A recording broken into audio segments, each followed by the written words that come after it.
Rib stands deep in the box. The pitch by Pierce is a foul back off in the lower deck. So the count remains at 2 strikes with Yogi Berra working back at the plate for the American League team. Ted Williams in left field. Mickey Mantle is playing today in center.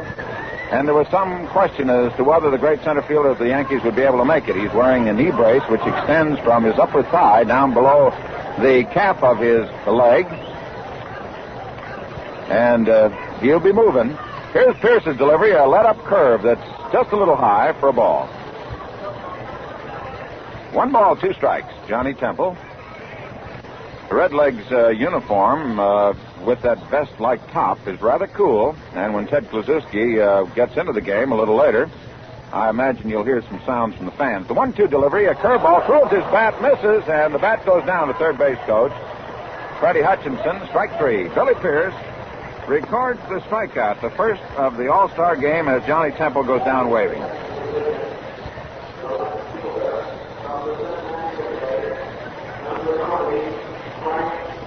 Frank Robinson batting in the number 2 spot for the Redlegs, hitting .313, has 18 home runs on the National League season. He made quite a jump from the low minors to the Cincinnati Redlegs and has really been powdering that ball. Open stance, stands up in the front part of the box, takes a swing, and he cuts back on a foul. Frank wears number 20, tall, slender youngster, born August the 31st, 1935. He was just a baby when many of these fellas, who will be seeing action today, were playing. Billy Pierce into his windup, the pitch on the way. A curveball, he swings on it, he misses, strike 2. So the left-hander, Billy Pierce, being used by manager Casey Stengel to start off this All-Star Classic, continues to handcuff the first 2 men to face him. George Kell backs up at third, about 3 steps off the line. Keene halfway between second and third at short. The outfield pulled to left, the wind blowing out towards right center field. 350 feet down the left field line, 320 down the right field line, and Pierce is ready. Here's the 2-strike pitch. A swing and a miss, strike 3. So Billy Pierce faces 2 men, strikes 2 out, and there's 2 out in the top half of the first inning. The National League now sends up Stan the Man Musial, and Mr. Musial, stepping in there now, is appearing in his 13th All-Star game, a new record, and he'll get quite a hand.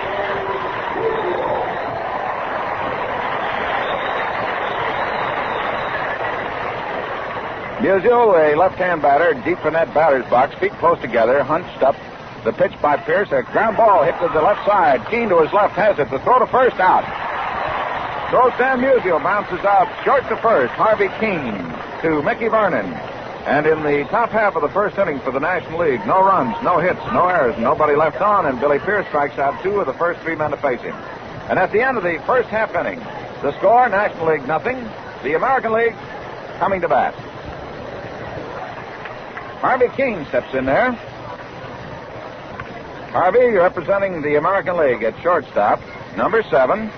Currently hitting .354 in the American League season. Takes a look at a fastball from Bob Friend over the inside corner. Bob Friend is working his first All-Star game, and I believe he is the first Pittsburgh Pirate ever to start an All-Star game. The outfield shaded to the left. Keene swings over a close stance. The pitch, a fastball low and outside. 1 ball, 1 strike.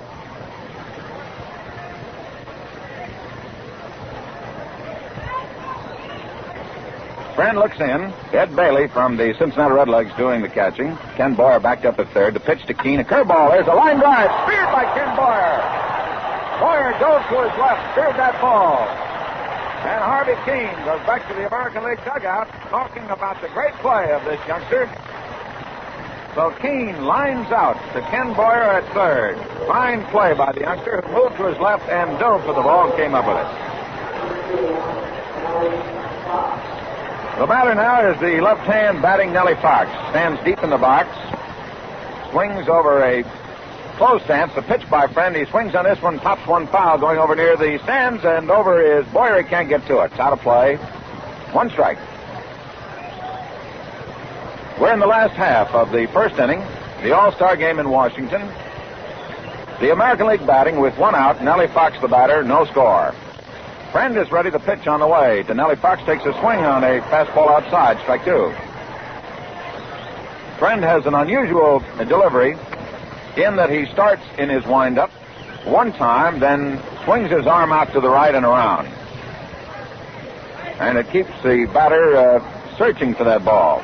The pitch by Friend on the way. A ground ball to the right side. Moving over to his left is Johnny Temple. Makes the throw to first to Dale Long out at first.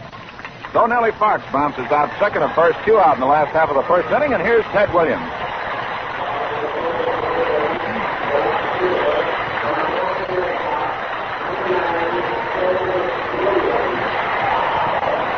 Ted Williams steps in there now for the American League. Ted is appearing in his 12th All-Star game. Looks at a fastball on inside for ball 1. Ted stands up there 6'4", 198-pounder. Birth date August 30th, 1918, San Diego. And 32 times at bat in the All-Star game, has 12 hits. Bob Friend's ready to work. The 1-ball pitch to Williams. He looks at a curve that gets the inside corner for a strike. 1-1. Friend has a good fastball that moves around. He throws a slider, and he has a good curve. 2 out, nobody on. Last the first, no score. The right side of the infield backed up with the infield shift on. The shortstop, McMillan, the right side of second base. There's a let-up curve outside. 2 balls, 1 strike. Ken Boyer, the third baseman, playing halfway between second and third, about 2 steps off the line. The shortstop, McMillan, is over about 5 steps to the right of second. Johnny Temple, the second baseman, halfway between second and first, and Long deep at first. The pitch to Williams, a swing and a miss on a fastball. And it's now 2 balls, 2 strikes, 2 out. No score, nobody on. The outfield has Stan Musial deep in the shadow of the big fence in right field. Here's the 2-2 delivery to Williams. Looks at a fastball just outside ball 3. Billy Pierce faced only 3 men in the top half of the first. Bob Friend has faced 2 men so far with 2 out. Williams with a 3-2 count. Friend's into his windup. Here's the payoff pitch to Williams. He swings, he misses, strike 3. So in the last half of the first inning, no runs, no hits, no errors, and nobody left on. 1 strikeout for Bob Friend, and the score at the end of the first inning is the National League nothing, the American League nothing.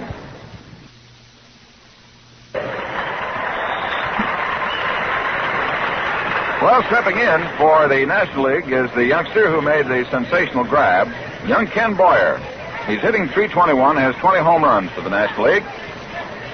And he swings from an open stance, holds the bat down and away, close to his belt. Swings, there's the drive going out over second base. It's in there for a base hit. Mantle moves to his left, throws into second to Nellie Fox. And Ken Boyer gets the first hit of the All-Star game of 1956. A single into center field. That's the first hit off Billy Pierce. And up now for the National League All-Stars, Gus Bell, the center fielder from the Cincinnati Redlegs. Gus hitting .289, has 15 home runs. Gus swings from almost an open stance. His right foot is pulled back about an inch further from the plate than his left foot. The outfield straight away. The pitch by Pierce, a fastball poured through there, swung on and missed. Strike 1. George Kell protecting against the left-hand batter at third base, about 2 steps off the edge of the infield grass. Nellie Fox deep at second. Mickey Vernon holds against the runner at first. Boyer, he leads away about 3 steps. Pierce has a very deceptive pick-off delivery, and the pitch is swung on and missed, strike 2. Billy Pierce keeping that pitch high and inside to Gus Bell, the center fielder from the Cincinnati Redlegs. Ted Williams out in left field. Straight away in center is Mickey Mantle. Deep in right is Al Kaline of the Detroit Tigers. Again, Ken Boyer leads away from first. Vernon holds against him, 2-3 steps away. Billy Pierce reads his sign from Yogi Berra, checks the runner at first. The pitch is swung on and missed, strike 3. So Billy Pierce strikes out Gus Bell. That's his 3rd strikeout. 1 out for the National League in the top of the second inning. No score, and Ken Boyer on at first, and the batter now is Dale Long. Dale has 17 home runs. He's currently hitting at even .300. So Dale Long, number 3 from the Pittsburgh Pirates. Born February 6, 1926. Stands deep in the box. Pierce looks to Boyer at first. The pitch is a little inside for a ball. Fastball that sort of popped inside. Outfield straight away. Overcast skies with the sun being blocked out. Dale is from Springfield, Missouri. Billy Pierce out there in the mound looks to Boyer at first. The pitch to Long, a swing and a foul back just below us, and it's 2 strikes.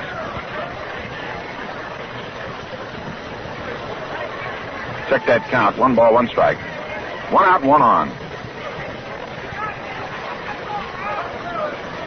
Kell again moves in a little closer at third, protecting against Long. The pitch is taken high outside, and it's 2 balls, 1 strike.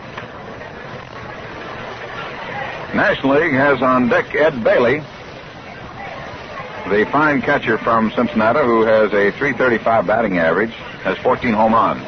Pierce again looks to first base. Here's the pitch on the way. Here's a fly ball foul going on top of the roof back of third base. And the count goes to 2 balls, 2 strikes. The playing field here in Griffith Stadium is in beautiful shape. Grass reflecting a mighty fine green and reflects the great work of the ground keepers here in getting the ballpark in great shape for this classic here in 1956. 2 balls, 2 strikes. A runner on at first is Ken Boyer. We are in the top of the second. The pitch by Pierce to Dale Long. A fastball, strike 3 call. So Billy Pierce continues to write a new chapter to the strikeout story as he adds his 4th strikeout in the 6 men he has faced so far. So there's 2 out in the second inning. The batter is Ken Boyer on at first, and the batter is Ed Bailey. Bailey also bats from the left side. Where's number 6? Ed is from Strawberry Plains, Tennessee. And he's having a mighty fine year. Stands deep in that left-hand batter's box, holds the bat right on the end, crouches just a little, holds the bat back like a whip, and looks at a curve outside for ball 1. Billy Pierce, the strong left-hander for the Chicago White Sox, again demonstrating his great ability to get that ball over the plate. Boyer leads away, throw over back safely, and Pierce sidearmed him over to first base. Stepping in ahead of the throw, getting his throw over their sidearm, almost got Boyer off. Here's the pitch. There goes Boyer. A swing. There's a throw down to Harvey Kane. He puts it on him. He's out at second. So with Ed Bailey swinging, Boyer trying to go to second. The throw went 2-6. And in the second inning for the National League, no runs, 1 hit, no errors, and nobody left on base. And at the end of 1.5 innings of play, the score National League nothing, the American League nothing.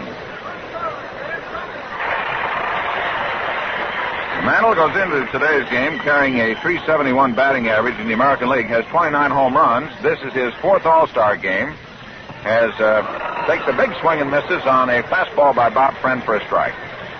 Mickey, in 13 times at bat, has hit 1 home run in All-Star competition, has a .308 batting average, 13 doubles, 2 triples, and he takes a look at a fastball that's slow. So it's 1 ball, 1 strike. Mantle goes into today's game leading both leagues in the department of home runs and the batting average. Swinging over a closed stance, Bob Friends into his windup. There's a let-up curve that catches the outside corner for a strike. So it's 1 ball, 2 strikes. Mickey Mantle longing to stroke one. Here's the pitch by Friend. A fastball on the outside corner, strike 3 call. So Bob Friend is not taking a back seat to anybody. He racks up his 2nd strikeout. And the batter now for the American League is Yogi Berra. We are in the last half of the 2nd inning. There is no score. Only 1 hit. Ken Boyer's single to start off the 2nd inning. Yogi Berra, hitting .281 in the regular season, takes a swing, and there's a ground ball out into left field for a base hit. So Yogi Berra gets the hits even with a single into left center field. Smash hit between the shortstop and the third baseman. And the American Leaguers have a runner on at first, and Al Kaline, who's from Baltimore, Maryland, steps in there. Al is currently hitting .282. He is no stranger to All-Star Game competition. He was in last year. Bob Friend looks to Berra at first. The pitch, there's a swing and a drive into center field. Moving in 2 steps with plenty of room is Gus Bell. He's got it. So Al Kaline, first ball swinging, lines to the center fielder. And there's 2 out. Barrow on at first, and Mickey Vernon steps in.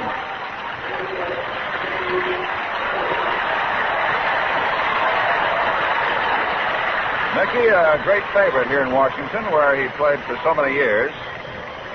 Having a great season with the Boston Red Sox, hitting .324, has 7 home runs. Left-hand batter. Barrow leads away. The outfield straight away. The pitch by Friend. A fastball high and inside. Ball 1. Scoreless ball game. We're in the last half of the second inning. The American League at bat. Barrow on at first. Long holes against him. Here's the pitch to Vernon. He swings and misses for a strike. 1-1.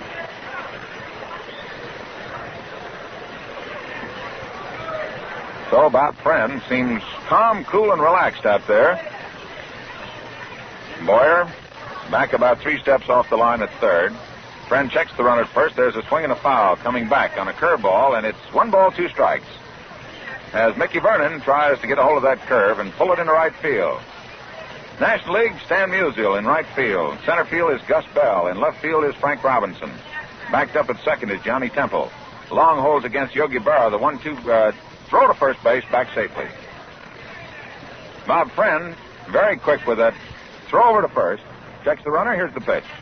Outside. And it's 2-2. It was just such a pitch that Mickey Mantle was called out on strikes, a fastball that seemed to move. Yogi Berra edges away from first. Here's the 2-2 delivery. There's a swing and a fly ball hit into left center field. Coming on is Gus Bell. Still coming. He's got it. So in the last half of the second inning for the American League, no runs, 1 hit, no errors, and 1 man left on. And at the end of 2 full innings of play, the score, the National League nothing, the American League nothing.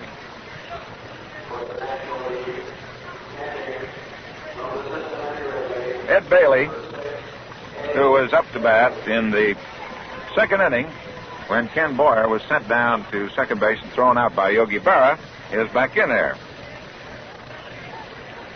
Bailey, with a .335 batting average in the regular National League season, which is now underway, is in there, and Billy Pierce is ready to work. Here's the left-hander's delivery. It's a curve low and outside for ball 1.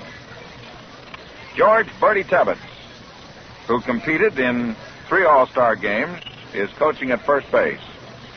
Freddie Hutchinson of the National League, St. Louis Cardinals at third. The pitch is a fastball down through the middle for a strike. 1-1. Manager Walter Alston of the Brooklyn Dodgers, getting 2 former American Leaguers to be his coaches today. Here's the delivery by Pierce, a swing and a miss on a fastball, and it's 1 ball, 2 strikes. Freddie Hudson having been with the Tigers, and of course Bertie Tebbets having been with the Tigers in Cleveland and Boston. The outfield backed up.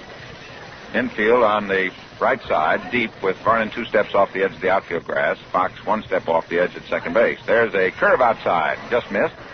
2 balls, 2 strikes. Ed Bailey leading off for the National League in the third inning. Scoreless ball game. Each team with 1 hit.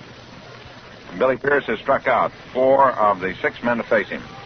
The pitch to Bailey takes a look at a curve outside for ball 3. 3 balls, 2 strikes. Yogi Berra, doing the catching for the American League, pumps that ball back out to Billy. Billy and Yogi could well become rather well-worked battery mates. They've worked before in the All-Star game, and they're working here today.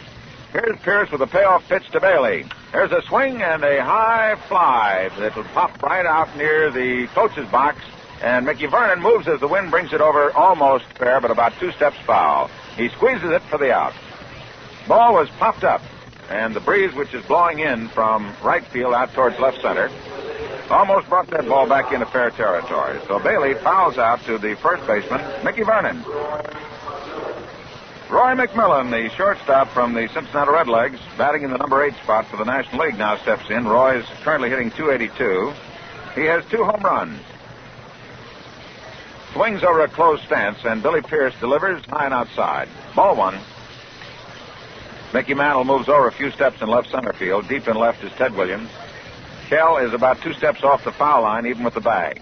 Pierce ready, delivers, and it's a fastball over but low. And it's a 2-ball count.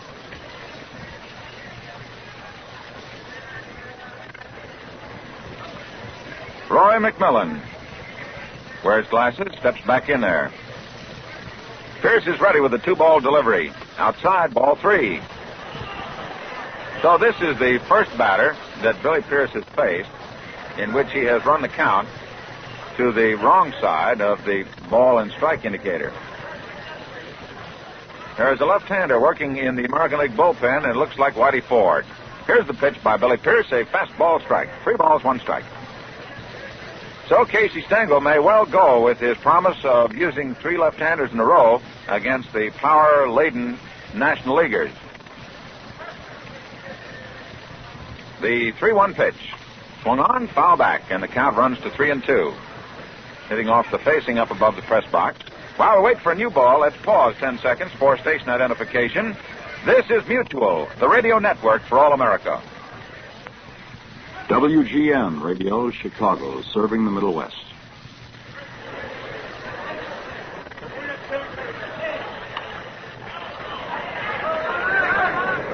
Pierce's next pitch swung on, fouled off, going up into the upper deck, back of first base. And every seat here in Griffith Stadium today is jammed. The high wall that runs from the right field corner out to left center field is, they tell me, 31 feet high. The pitch by Billy Pierce is swung on and fouled back again. So Roy McMillan is acting as a souvenir distributor here today, sending them around to everybody. And the press box occupants up there start to wave the white flag. They are in the direct line. And Roy McMillan's starting to get the aim up there. The outfield for the American League shaded around the left. Keene is deep and short. Pierce into his windup. The payoff pitch to McMillan is inside for ball 4. So Billy Pierce gives up his first walk. And McMillan becomes the second base runner for the National League, and he's on at first, and the pitcher Bob Friend is coming up.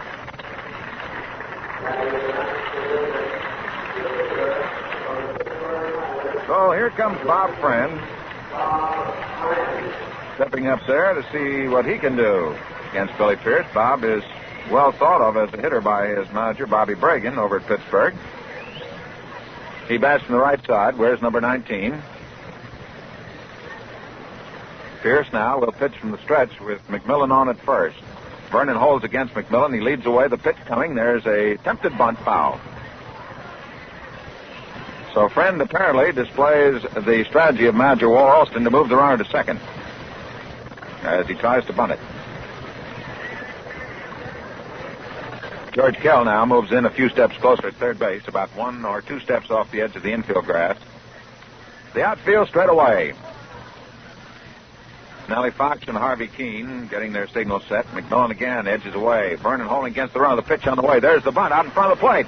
Down off the mound as Pierce makes his throw to first. A high throw but grabbed by Fox, and out at first. The sacrifice is good. And the play goes from Billy Pierce to Nellie Fox, 1-4 if you score with us. But the sacrifice for Bob Friend is good. And on at second now is Roy McMillan. 2 out. The batter is Johnny Temple, the second baseman. He struck out in the first inning. And the overcast skies remain with us. A heavy layer of cumulus clouds overhead. But the weather prediction is that it may be cloudy, but no rain. We are in the top of the third. There's no score. The National League has a runner on at second base. 2 out. And the batter is Johnny Temple. Right-hand batter. Pierce ready. Looks, throws, and a fastball over the outside corner for a strike. Bertie Tibbetts down at first base, chirping it up for his second baseman, Johnny Temple. All right, Pierce is ready. Looks back to McMillan. The pitch on the way is a foul as Temple tried to pull away from a curveball. It struck his bat, bounced off for a foul. 2 strikes. Apparently, Temple thought it was a fastball, but it broke in on his bat. He didn't have an opportunity to pull it out of there. 2 strikes to count. So Pierce now way ahead of the batter. Nellie Fox makes a bluff over toward second to keep McMillan from taking too big a lead away from second base. All right, ready now as Billy Pierce looks to second. A pitch. Fastball high. And it's 1 ball, 2 strikes.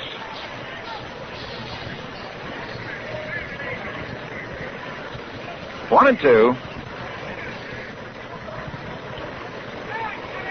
Pierce out there looking into Yogi Berra. McMillan keeps pumping that bat. Kell is backed up at third, guarding the foul line. Millen edges away. The pitch is fouled on the basket up near the photographers, back of the first baseline and up above the American League dugout. So the count is 1 ball, 2 strikes. 2 out, runner at second, no score. Top of the third. And the fans, of course, here today, the National League fans, are waiting for the vaunted National League power to explode. And the American League fans are here to see, well, the American League has some power, too. Curveball, driven out into right center field. It's going in for a base hit. Here's McMillan making the turn at third. McMandel's throw is coming in, and it is cut off. And the first run of the ball game is registered by the National League. A little Texas League single out into right center field for Johnny Temple drives in the first run of the ball game. So Roy McMillan from the Cincinnati Redlegs drew the walk, sacrificed over by Bob Friend of the Pittsburgh Pirates, and Johnny Temple of the Cincinnati Redlegs singling into right center to bring him home. Here's Frank Robinson up there, struck out his last time, right-hand batter. The pitch swings on this one, fouls it over the top of the roof. Score, National League 1, and the American League nothing. 2 out, runner at first. The outfield pull to the left with Mantle a few steps over in left center. Williams deep in left field. Al Kaline around in right center. The pitch is a fastball inside, and it's 1 ball, 1 strike. Well, Billy Pierce was going right along until he issued the walk. And the sacrifice and the single. Temple leads away from first. The pitch to Robinson takes a swing on a fastball, fouls it off. And it's 1-1.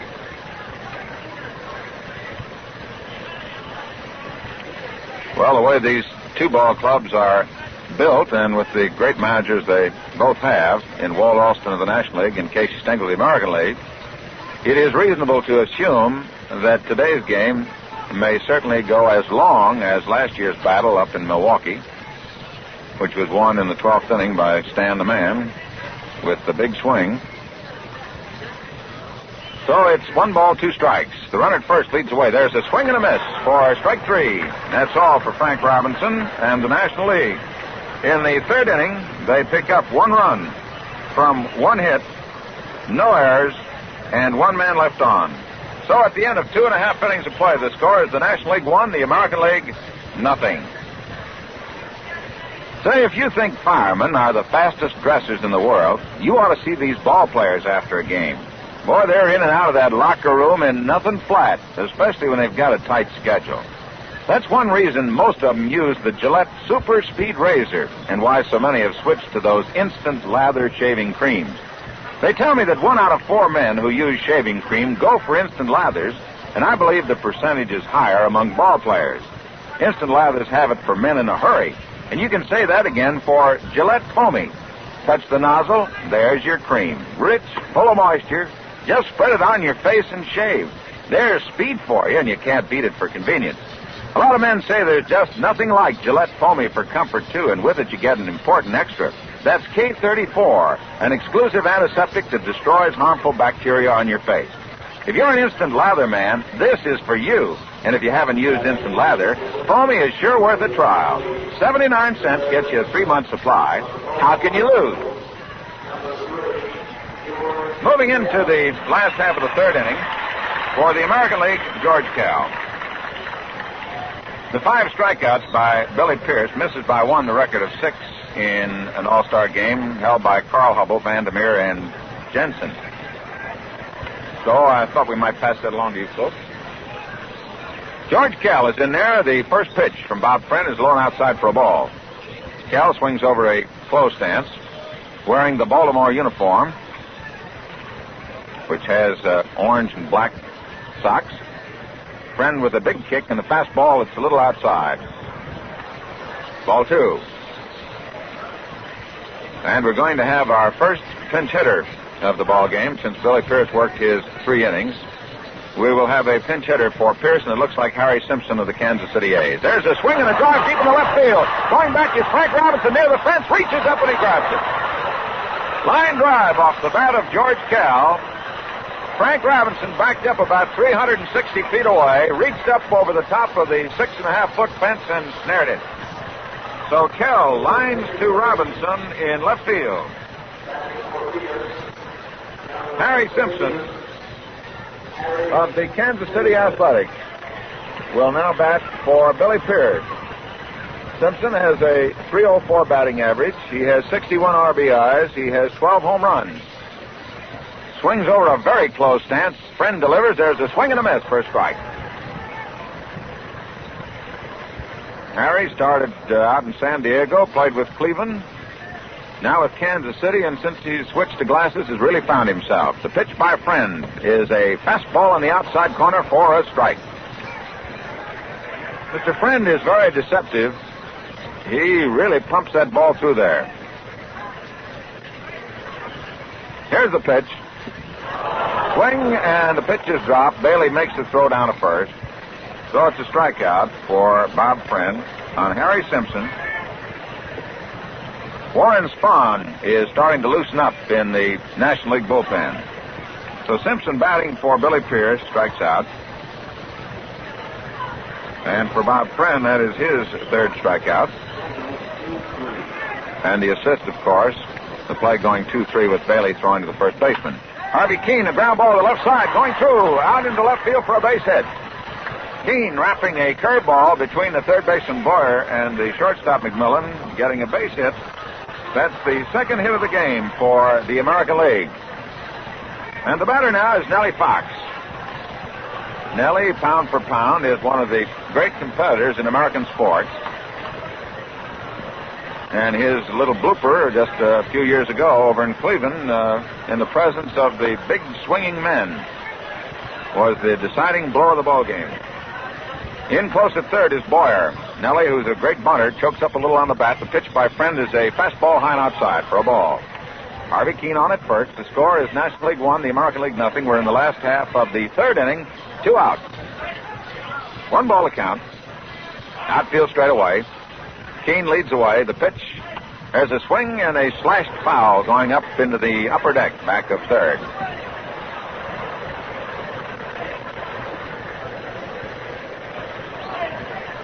Bob Friend with the new ball turns his back to the batter Nellie Fox. Nellie gets that left foot right back on that restraining line.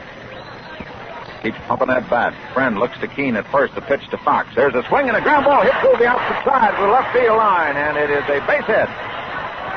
So Nellie Fox hitting the ball to the opposite side, hit by the shortstop and the third baseman in left field. And the American League have 2 men on, 2 men out, and Ted Williams is up. Williams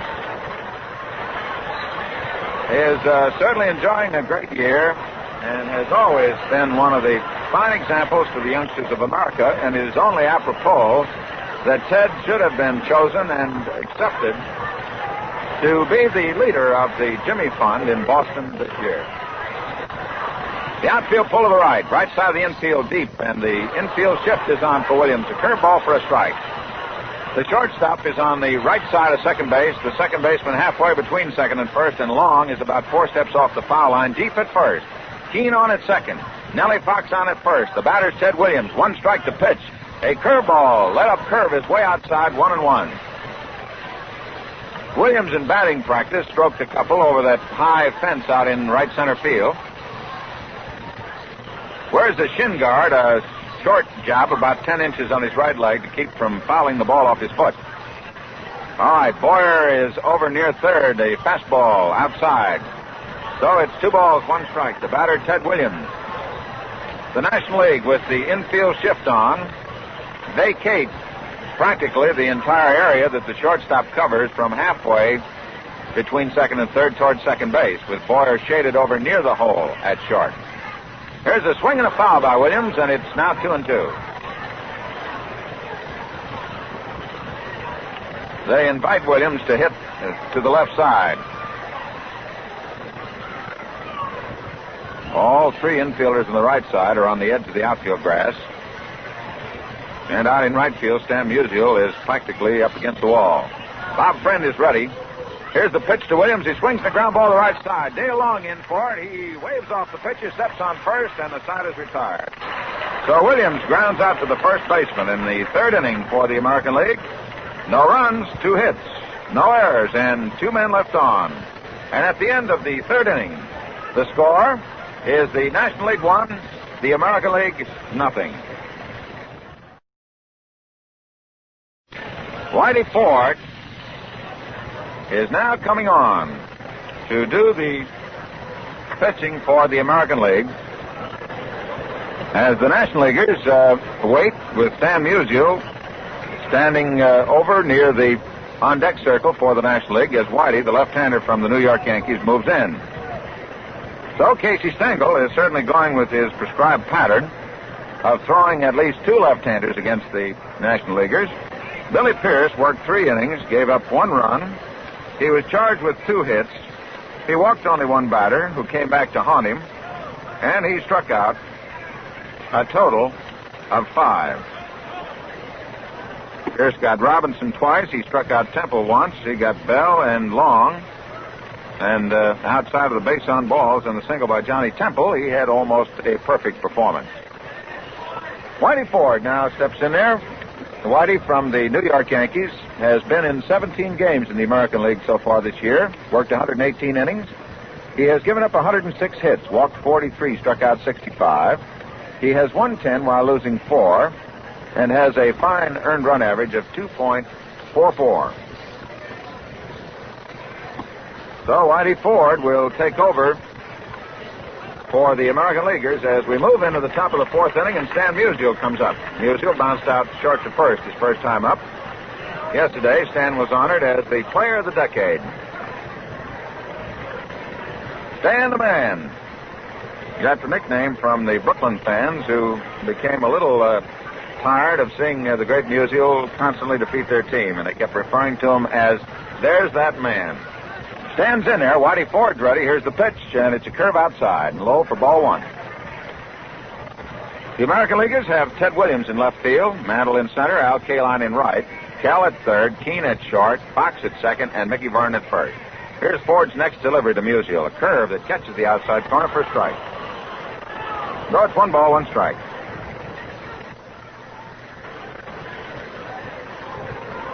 Musial holding that bat right on the end, cocked away from his left ear, takes a swing, and he misses for 1 and 2. 1 ball, 2 strikes. Fans have not had many opportunities yet to really let go. Here's the pitch by Ford, a curveball, foul back just below us, and the count remains 1 ball, 2 strikes. Whitey's given names are Edward Charles, born October 21st, 1928. He's 5'10 and a half, weighs 175 pounds. He's ready to work. And here's the pitch to Musial. Fastball, strike ball. Musial just nods his head, says, "Yes, sir." So Whitey Ford continues that string of strikeouts. He adds 1 to the 5 that Billy Pierce had, and that's the 6th strikeout against the National Leaguers today. The batter is Ken Boyer. He got the first of 2 hits by the National Leaguers today, a single in the 2nd inning. He was thrown out when, with 2 out and Bailey at bat, he tried to go to second. Barra's throw down to Keene was in plenty of time. The outfield respectfully pulls to the left for young Mr. Boyer, and the pitch by Whitey Ford is a curved strike. Left side of the infield backed up. You can hear Nellie Fox, perhaps in the background, chirping it up. Deep in left center is Mickey Mantle. Here's the pitch by Ford. It's a curve that's high, and it's 1 ball, 1 strike.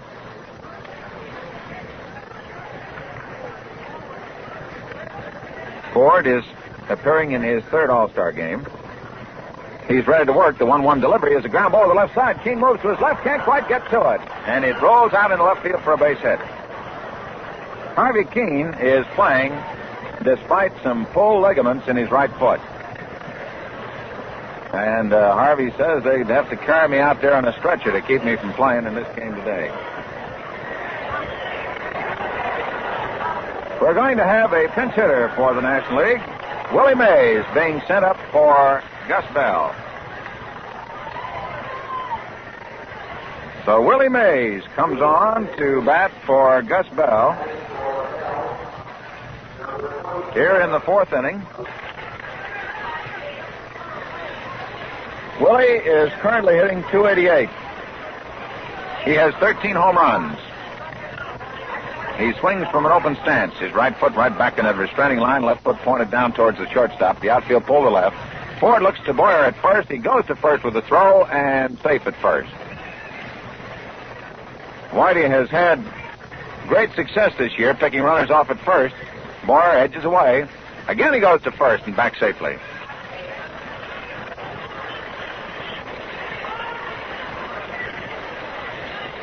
This is the top of the fourth. Here's the pitch to the plate. Swing by Willie Mays, and he misses. So that swing ought to start a little breeze blowing out there in center field. Willie was out to really wrap that one. Boyer at first leads away. One out. The pitch to Mays. The curveball. He drives it deep in the left center field. That ball is going to go for a home run.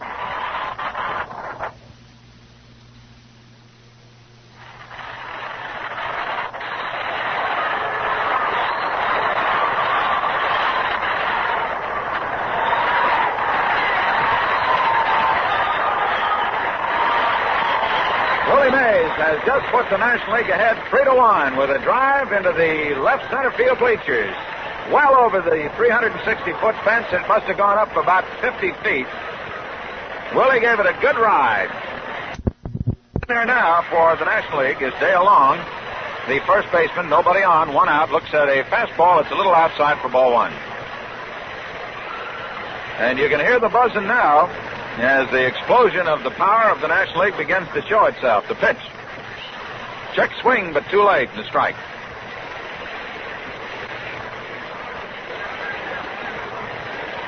Fans are still buzzing on that explosion that has put two big runs up there for the National Leaguers. The pitch by Whitey Ford to Dale Long. He gets strike two, a curve. Changed his mind, but it caught the outside corner. National League leads 3-0. Top of the fourth inning, one out, nobody on. Long to be followed by Bailey. There's a drive deep in right field, foul on top of the roof. And drops down in there. That is Willie Mays' first home run in All-Star competition. This is his third game. And I believe that's his fourth hit.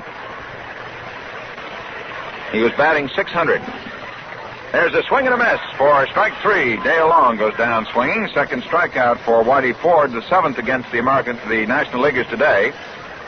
And Ed Bailey, the catcher, who fouled out to the first baseman, Mickey Vernon, the third inning, steps in. Two out, nobody on. Top of the fourth, and the score, National League 3, the American League nothing. Whitey Ford looks to Bailey, left-hand batter, pumps a fastball low and outside for ball one. Well, Willie made his first home run in All-Star game competition, a very prominent one.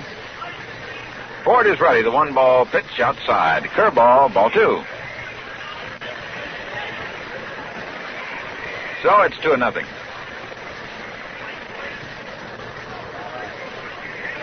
Two out. George Kell moving in a few steps at third base, shouting out to his pitcher. Here's Ford's delivery to Bailey. He pulls back and checks his swing for ball three. He was going to take a swing. He changed his mind. And the fans are buzzing. He looks down to third base coach Freddie Hudson now. Whitey Ford with a 3-0 pitch. Comes with a high outside. Curveball, and it is ball four. So the walk is issued to Bailey. And that is the first walk given up by Whitey Ford. That's the second of the ball game, at least by American League pitchers. And the batter now is Roy McMillan, the shortstop from the Cincinnati Redlegs, who walked in the third, sacrificed to second by Friend, and came on to score with Temple's single into right center field. Whitey Ford looks to first. Mickey Vernon holds against Bailey. The pitch to the throw to first, and almost had him. There's that very deceptive throw by Whitey Ford, and he almost got Bailey. Here's the pitch, a fastball low and inside. So it's one ball. And, of course, with battery mate Yogi Berra working on the other end of that line, Yogi can give it to Whitey when he figures that the runner is too far off. Mickey Vernon holds against the runner. Bailey, this time, keeps rather close. There's a curve, ground foul out in front of the plate. 1 ball, 1 strike. 2 out and 1 on. And we are in the top of the 4th. National Leaguers got 1 run in the 3rd inning. A walk, a sacrifice, and a single, and they have added 2 here in the 4th inning. After 1 out, a single by Boyer, and a home run by Willie Mays batting for Gus Bell. Ford goes to first again, back safely. Outfield shades around the left for McMillan, wearing number 11. Here's the pitch, a fastball, it's high. 1 strike.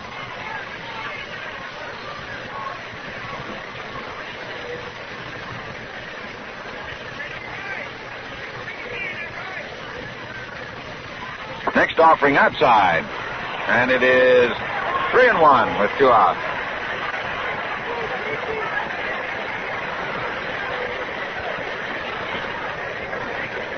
On deck for the National League, looks like Rip Rapolsky of the St. Louis Cardinals. There's a strike, a curve on the outside corner.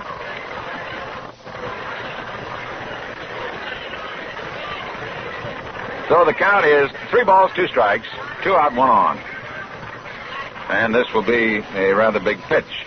Whitey Ford looks to Yogi Berra. Ed Bailey edges away. There he goes. There's a pitch, a ground ball to the left side. Hit out through the left side of the infield, going on the left field. Ted Williams in for it. Keeps Ed Bailey on at second. So McMillan bounces a single to the left side of the infield. That is hit number 3 off Whitey Ford. And Rip Rapolsky is coming up.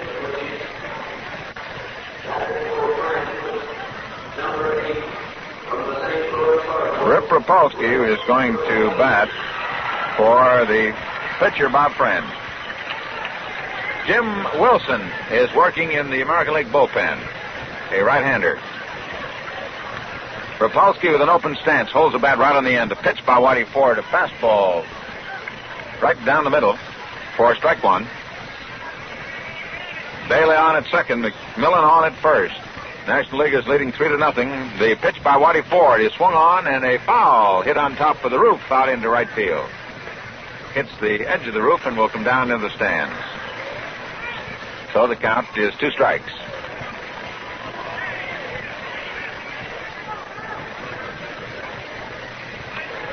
Rip Rapolsky with a .335 batting average takes a swing, he pops it, and coming back is Yogi Berra. He's still moving around. The wind carries it. He's got it.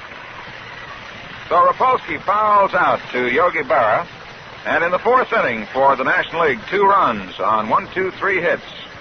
There were no errors and 2 men left on base. And at the end of 3.5 innings of play, the score: the National League 3, the American League nothing. Warren Spahn is on the mound now for the National League, and Willie Mays playing in center field. And the batter for the American League is Mickey Mantle, batting from the right side, takes outside from Warren Spahn, ball 1.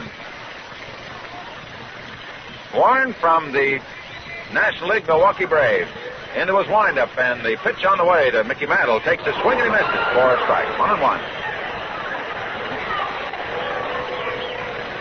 Warren Spahn on the season so far for Milwaukee has won 7 while losing 7, has an earned run average of 2.81. Left arm comes around, the kick, and a blazing fastball swung on and fouled. So it's 1 ball, 2 strikes. The National League's lead is 3 runs. They lead the American League 3-0. Jim Wilson continues to work in the American League bullpen. Mickey Mantle, a batter. Mantle last time up struck out. Here's the 1-2 pitch. Mantle takes a swing and he misses on a changeup. So Mantle swinging from the right side, strikes out. From the left side, he was called out on strikes. There's 1 away. The batter now is Yogi Berra. Yogi has 1 of the 3 hits. A single into left field. Willie Mays in center for the National League. Stan Musial in right. In left field is Frank Robinson. Warren Spahn into his windup. The left arm comes around with a fastball strike to Yogi Berra. Ed Bailey still doing the catching for the National League All-Stars. Spahn is ready to work. The pitch to Berra. Takes a swing and hits a ground ball back out over second. Going back there is the second baseman, Johnny Temple. Gets it but can't make a throw. And so Yogi Berra gets his second hit of the ball game, a single back out over second base. So Yogi has 2 for 2 on the day, and the batter now is Al Kaline. This youngster, as you know, is the defending American League batting champion, and he is the youngest to win at the American League. He beat Ty Cobb by 1 day. Warren Spahn pitching from the stretch, looks the runner at first. The pitch to Kaline is a popper out into center field. Willie Mays is out there, and he's got it. Willie moved in about a step. So there's 2 out. While we wait for the next batter, let's pause 10 seconds for station identification. This is Mutual, the radio network for all America. This is WGN Radio, your Chicago Tribune station.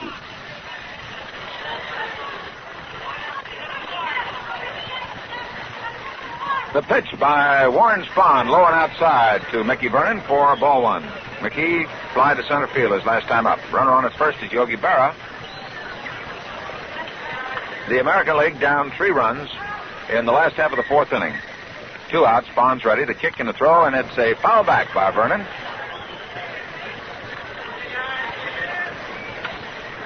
Warren Spahn from Buffalo, New York. April 23rd, 1921, his birthday. 6 foot, 172-pounder. This is Warren's 5th All-Star game. He's ready, comes sidearm with a curveball, a ground ball to the right side. Temple going back for it, flips to McMillan, a force at second and out. Temple backhanded that ball and flipped it to McMillan at second, and Yogi Berra was forced. So the force play goes 4-6 for the American League in the 4th inning. No runs, 1 hit, no errors, and 1 man left on. And Warren Spahn comes in to do a creditable job for the National League. And at the end of 4 innings of play, the score, National League 3, American League nothing.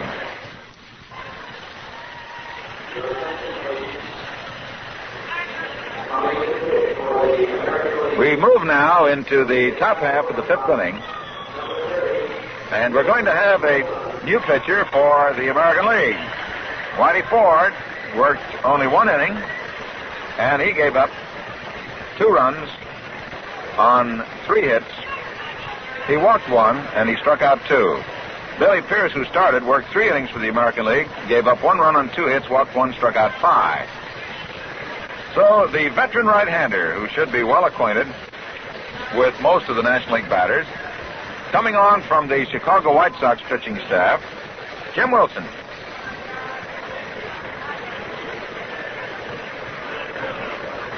The Gillette Safety Razor Company, mighty proud to be bringing you this all-star game as another dedication of giving you the very best in sports.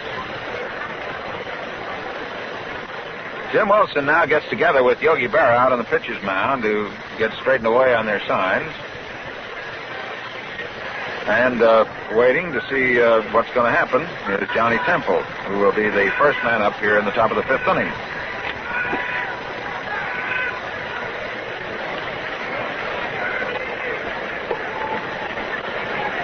James Alger Wilson, born February 20th, 1922 at San Diego, 6'1", 195-pounder. Pitched no run, no hit game against the Philadelphia Phillies June the 12th, 1954. He allowed 2 base on balls and fanned 6. This is Jim's first All-Star game. He was with Baltimore in 1955, Milwaukee in 54, Milwaukee 53, Boston in the National League in 52.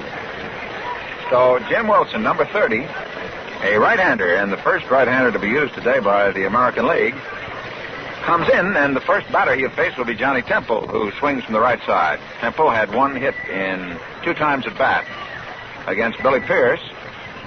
He did not face Whitey Ford. He drove in a run. Outfield's around the left and deep. Williams in left. Mantle in center, and in right field is Al Kaline. The pitch is a bunt down the third baseline. Coming in is George Kell. Grabs it, makes the throw. It is too late. So Johnny Temple beats out a bunt along the third baseline. And that is the first hit off Jim Wilson. And that is hit number 6 for the National League.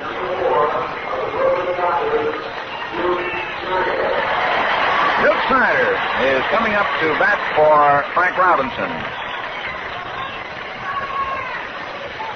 So the cards are falling right into Manager Walson's lap. With a right-hander due up there, Duke Snyder comes up, the Duker from the Brooklyn Dodgers. The throw to first by Wilson back safely is Johnny Temple. Duke wearing number 4, wearing the light blue lettering of the Brooklyn Dodgers and the Blue Sox. Duke is hitting .295 currently, has 19 home runs and 43 runs batted in. Duke Snyder.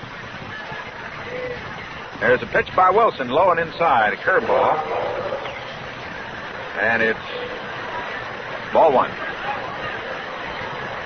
Duke Snyder stepped out of the box when he found the scoreboard had given him a couple of counts that he did not particularly want without being delivered to. Throw to first by the pitcher Jim Wilson, and back safely is the runner Johnny Temple. Snyder waiting, and the pitch is taken for ball 2. So the Dukers up there.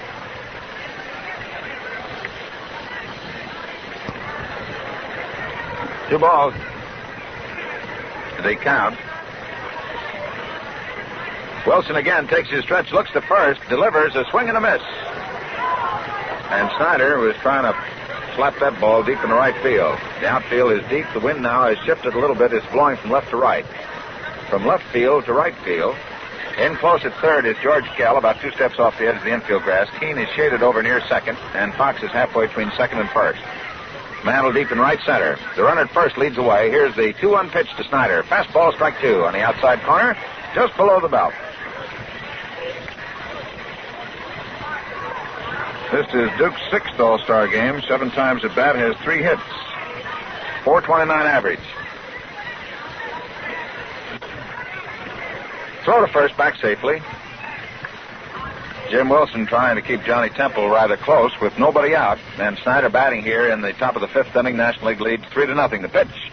There's a swing and a fly ball hit into left field. Williams with his glasses down, moves in, has range, and he takes it.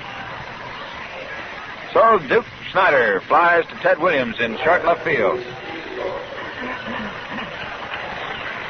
And he brings up the number 3 batter in the National League lineup, Stan Musial. Stan bounced out short to first in the 1st inning off Billy Pierce. He struck out against Whitey Ford in the 4th. So Stan Musial is in there with his St. Louis Cardinal uniform. Stan does a sort of a little hula just before he gets ready to take a look at that first pitch. Throw to first by Wilson. Back safely again is Johnny Temple.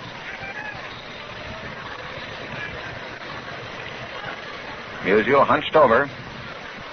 Looks out to the mound now. Wilson, the right-hander, delivers. There's a curveball swung on foul off of his instep of his right foot. So we have 1 out. 1 on, and the National League hanging on to a 3-0 score over the American Leaguers.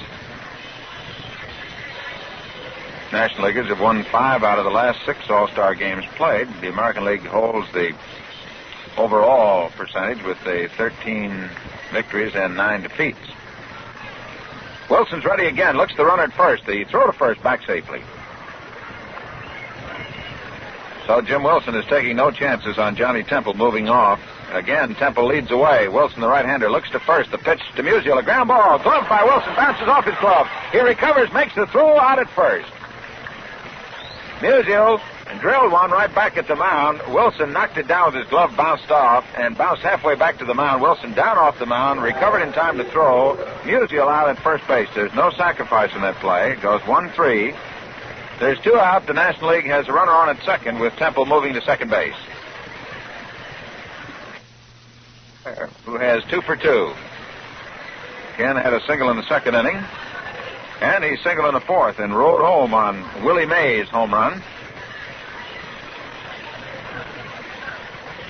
Umpire Charlie Berry working the plate, representing the American League, and at the end of 4.5 innings, he will switch with umpire Babe Pinelli.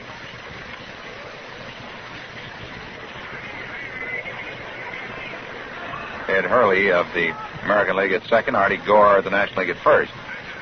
All right, the pitch is on the way to Boyer. He takes his swing and loops one out into right center field. It's going to drop in there for a base hit. Here is Temple turning for third, and he'll make it, and he comes around to the plate to score. It was a little blooper hit out into short right center field. Mantle, who was fairly deep in left center, and Kaline, who was in right center, all converged on the ball along with Nellie Fox. No chance to get it, and Temple, who can streak, comes on to score. So that is another hit for young Ken Boyer, his third of the ball game, and the National Leaguers now move out ahead 4-0. The batter's Willie Mays. One time up, one home run. The pitch, there goes the runner, popped up, and it's coming back out of play foul. Boyer had taken off. So Wilson gives up 2 hits, and he gives up 1 run. And all 3 pitches that have been on the mound today for the American League have been nicked. Billy Pierce worked 3, gave up 1 run. Ford worked 1, gave up 2 runs. And Wilson, who's worked 2/3 of an inning, has given up 1 run off 2 hits. Mays, right-hand batter, number 24 on his Giant uniform. The runner at first leads away. Wilson's ready, delivers, and there's a swing and a miss, and Willie loses his cap. Nice catch by Willie. He swung out from under his cap. It bounced up in the air, came down, and he did sort of a vaudeville routine with it, just skipping it right off there. Fans got a buzz out of that. 2 strikes to Willie.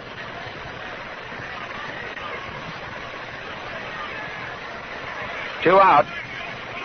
Ken Boyer on at first base. Deep at third, guarding that foul line. Willie Mays waiting. Here's the pitch. No, throw to first, back safely. Look out to the bullpen. There's a right-hander working for the American League. Here's the curveball. It's over for a strike. Willie pointed at the plate, and it is strike 3 called. So for the National League in the top of the 5th inning, 1 run on 2 hits, no errors, and 1 man left on. And at the end of 4.5 innings of play, the score is the National League 4 and the American League nothing. An automatic contribution when you buy your Gillette razor now. Well, this is Bob Neal. It's been my pleasure to take you over the first 4.5 innings, and it's now also my pleasure to present you to the youngster who will carry over the last 4.5. And that's the young man who works the Washington Senators here during the regular season. And it is my pleasure to present now Bob Wolf. Thank you very much, Bob Neal. We have some changes now in the defensive alignment. For the National League, Snyder stays in the ball game on the center field spot. Willie Mays has moved from center field over to right field, and Stan Musial has gone from right field to left field. So the defensive alignment for the National League in the outfield is now Musial in left, Snyder in center, and Mays in right field. We also have changes in the umpiring assignments now, with Dave Pinelli now at the plate, Charlie Berry now at third base, Artie Gore at second base, and Ed Hurley at third base. All set to go as Warren Spahn looks in where George Kell is waiting at the plate. Kell is 0 for 1 in this game, and the first pitch is a called strike 1. A curveball in the outside corner by Warren Spahn. Kell, last time up, lined one out to deep left, and Robinson took it out near the fence. Right out there now, there's a new left fielder, Stan Musial. Kell waits. He bunts, and it goes foul outside the third base line. Strike 2 to George Kell of the Baltimore Orioles. Went from Baltimore to Baltimore from Chicago in that mid-June trade. This is a 6th All-Star game. Lifetime batting average prior to the season of .310. Count is 2 strikes. He swings. There's a slow grounder going out to McMillan, the shortstop. He's up with it. The throw to first base to Long, and Kell is out number 1 on the home 5th. So there's 1 away. In the home 5th, as the score of the ball game is National League 4 and the American League nothing. And now coming up, Billy Martin is coming up as a pinch hitter in the ball game for Wilson.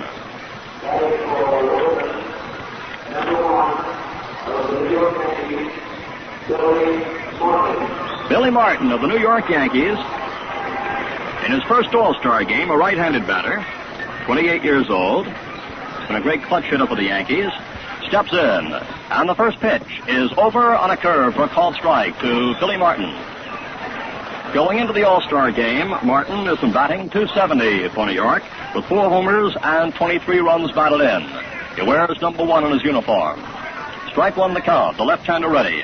The pitch is wide, and the count now is 1-1 to number 1 with 1 out in this home fifth.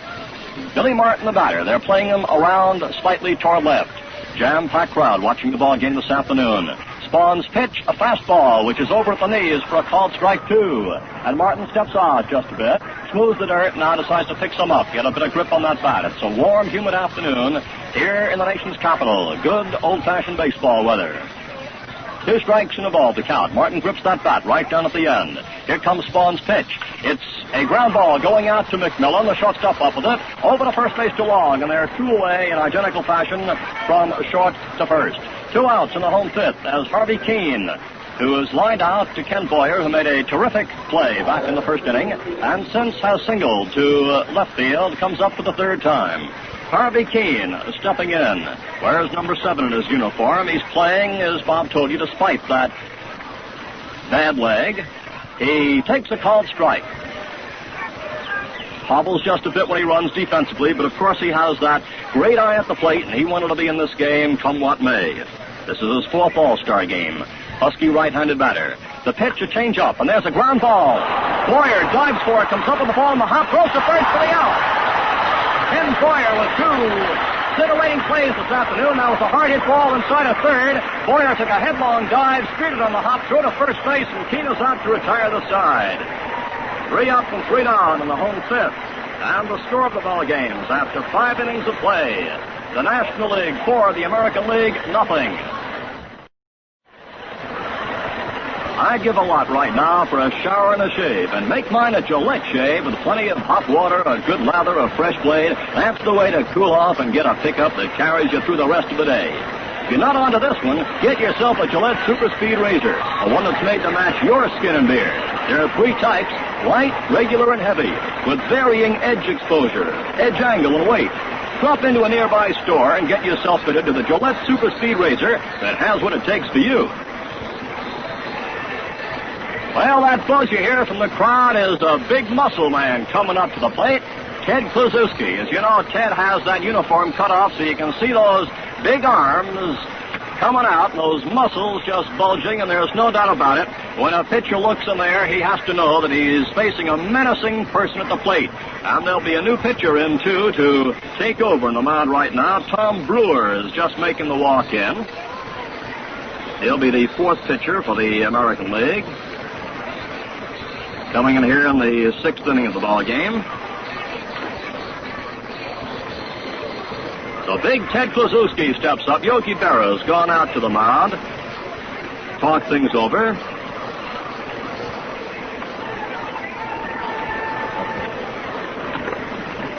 Here's Brewer taking his warm-up pitches. This is his first All-Star game. He comes from the Boston Red Sox, his 3rd year in the majors, and he's a right-hander from Wadesboro, North Carolina.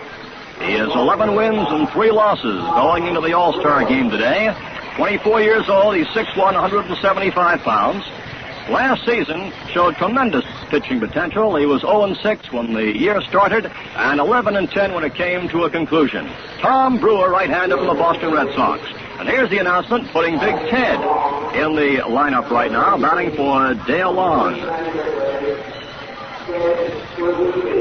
Ted Kluszewski being announced to the crowd, batting for Dale Long. In the top of the 6th, with the National League is in front by a 4-0 score. This is Kluszewski's 4th All-Star game.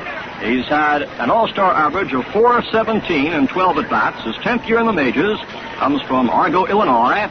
Big, husky left-handed batter with a lifetime average prior to the season of .303. Hit 47 homers last season, 22 this year to lead the league. He looks at a called strike 1 as Brewer comes in with a pitch on the outside corner. Ted has 55 runs batted in this season, a .282 batting average. Left-handed batter, menacing figure at the plate. Brewer comes in with a fastball, and it's fouled back. And that one glanced off Berra's right hand on the foul. And Yogi now is holding on to that hand. Looked like it hit the back of his fingers there, and George Kell, the third baseman, is coming in to look at it as Yogi goes out to the mound of Brewer. That really stung him, but of course, Berra wants to stay in there. He is not called for help. However, Kell has motioned to trainer John Fadden, who is the American League trainer from the Boston Red Sox, to come out and look at Yogi Berra. So, inspection is going on right now at home plate with the umpire Babe Pinelli also looking on to see if Berra is all right to stay in the ball game.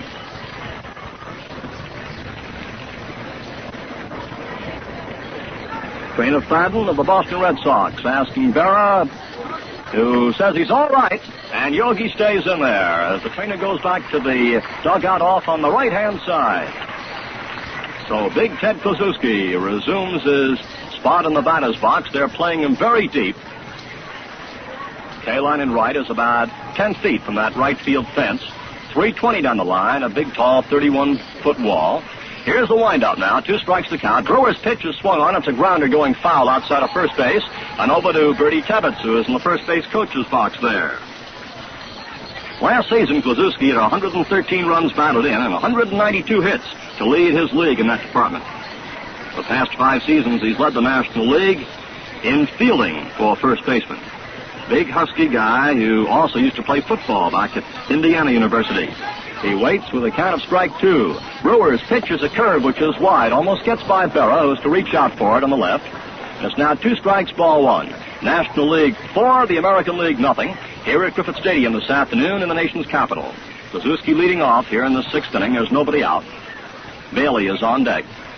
Kluszewski rests that bat on the shoulder as Brewer looks in to get the sign from Yogi Berra. Now the right hand is set. Kluszewski has the bat ready and waiting. The pitch comes in wide. Klu almost went for it.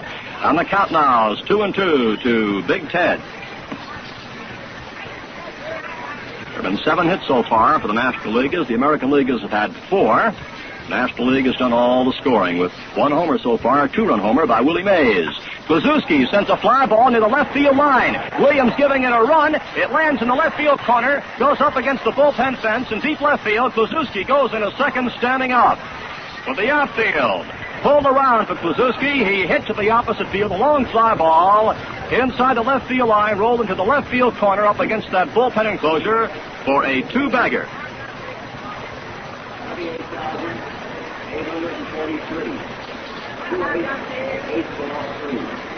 The attendance just announced, 28,843. Ted Kluszewski is on second base with a stand-up double. Berra is still shaking that hand just a bit. Here's Bailey now stepping in. He's fouled out, and he has walked. Left-handed batter. Keeps that bat low. He swings. There's a blooper going into short left. Williams charging in. He makes the catch. As he comes in fast behind the shortstop spot, Ted Williams coming in rapidly. And Bailey is out as Kluszewski gets back to second base. Harvey Keene hobbled a bit. Didn't go out too far for that one. Williams came in and pulled it in for the out. That brings up Roy McMillan, who has walked. He scored the first run of the ball game on that walk, moving to second on a sacrifice, scoring on Johnny Temple's hit to right center field. The last time that Roy was up there, he singled to left. There's 1 out, a man on second base. Tom Brewer doing the pitching. Here comes the pitch. McMillan takes high for a ball. Of the Cincinnati Redlegs, his first All-Star game in his 6th year in the majors. 25 years old, 160 pounds, slim, right-handed batter. Comes from Texas. He's played in over 150 games each of the last 4 seasons. He cuts, sends a pop-up out to first, and Brennan goes back, can't get it. It's over his head. Nellie Fox coming in behind him, might have swiped at the ball. Kluszewski moves to third. That was a blooper, just lofted high enough to elude Nicky Vernon, who went back about 15 to 20 feet, reached up. It was a spinning ball, just glancing off the bat.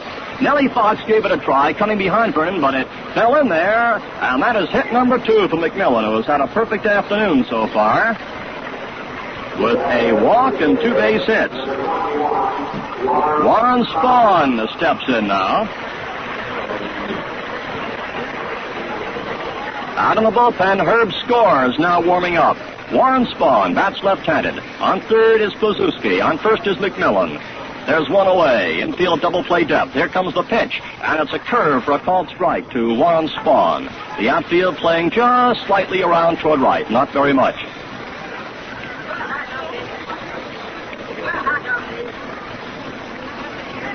Strike one the count. The pitch. It gets away from Yogi Berra as it hits the ground. Here comes Kluszewski scoring, and McMillan goes to second base. A wild pitch as Kluszewski scores for the National League. McMillan moving to second. Ball hit in the dirt and went back toward the base of the screen. The National League now leads by a score of 5-0 in the ball game. On second base, McMillan in scoring position. Count 1-1 to Warren Spahn. Herb Score throwing in the American League bullpen in right center field. The pitch to Spahn. There's a ground ball going to the third baseman, Kell. He keeps the runner at second and throws Spahn out at first base for out number 2. So there are 2 away now. McMillan is on second, and before Temple gets up, let's pause 10 seconds for station identification. This is Mutual, the radio network for all America. And this is WGN Radio, your Chicago Tribune station.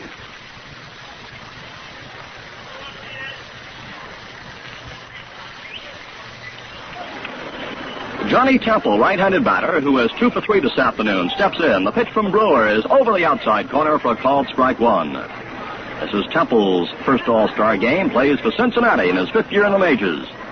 Comes from Lexington, North Carolina. Batting .281 prior to play this afternoon. Grips that bat right down at the end. And he looks at a curve as it comes in too low. And the count now is 1-1 on Temple. McMillan on second. 1 run has crossed the plate here in this 6th inning. Kluszewski scoring after a double and a single into right field, to short right field, and then coming in on the wild pitch. National League leading by a 5-0 score. Brewer delivers, and it's a curve breaking over at the knees for a called strike 2. 2 strikes and ball 1 to Johnny Temple, who led all the regular National League second basemen in batting in 1955 with his .281 average. Joined the Redlegs in 52. 2 strikes, ball 1. He swings and misses for the strikeout. Ball in the dirt. Berra touches Temple standing beside the plate there. The strikeout registered to retire the side in this 6th inning with a total showing. A run, 2 hits, no errors, and a man left. And the score after the top half of the 6th inning, the National League 5 and the American League 0. Baseball's immortal Babe Ruth played in 2 All-Star games. The first All-Star game in 1933, the second just before his retirement. The Bambino's voice is stilled, but you can hear it again and again on a record album, The Greatest Moment in Sports. Available free with the purchase of the Gillette Super Speed Razor at the regular price, $1. This is a 15-minute LP version of the $5.95 Columbia album. It features the voices of such heroes as the Babe, Lou Gehrig, Johnny Vandermeer, and on-the-spot reports of events like Lavagitto's hit, Gianfrido's catch. You hear Jack Dempsey, Knute Rockne, and I view accounts of great thrills in football, boxing, racing. There's only a limited number of these razor and record combinations left. Many stores are sold out, but if you hurry, you may find one. The record is free with purchase of the Gillette Super Speed Razor, Gillette Blue Blade Dispenser, and travel case at the regular price, $1.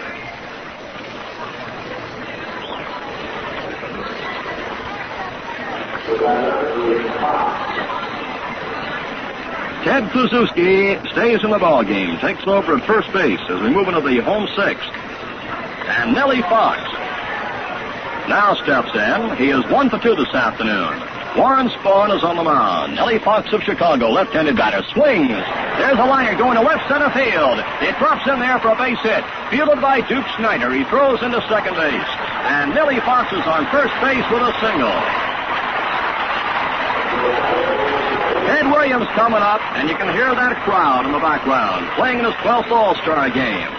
Batting .368 as he went into it today, with 5 homers and 30 RBIs. Big Ted's had 4 batting titles, and in 1941 he starred in the All-Star Classic, his home run winning it. Williams steps in. He's 0 for 2 today. He looks at a called strike and a curve in the outside corner, knee high. Williams has struck out and he's grounded out so far this afternoon against the National League. On the count now, 1-1 to Ted. Mickey Mantle, there's nobody out.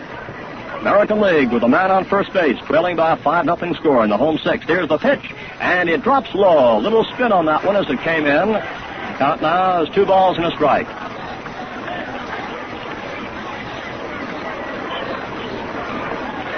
They're playing Williams ganged up on the right side of the infield. 3 infielders over there. Here's the pitch, and there's a high fly ball to deep right center field. Snyder is going back near the bullpen. He's up against the bullpen. It's in there for a home run.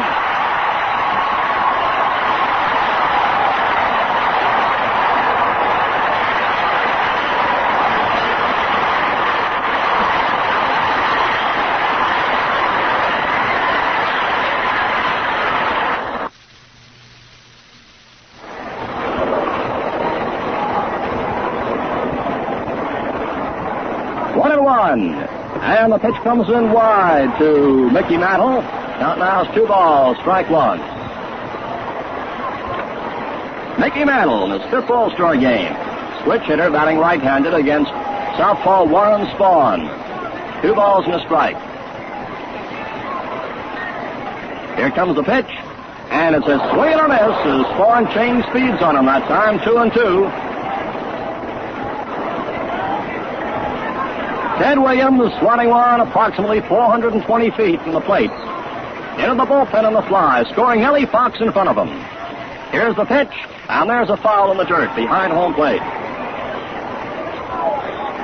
Lawrence of Cincinnati, Brooks Lawrence, and Johnny Antelli of New York are warming up now for the National Leaguers in the bullpen out there in left field, out in front of the seats, enclosed by a fence.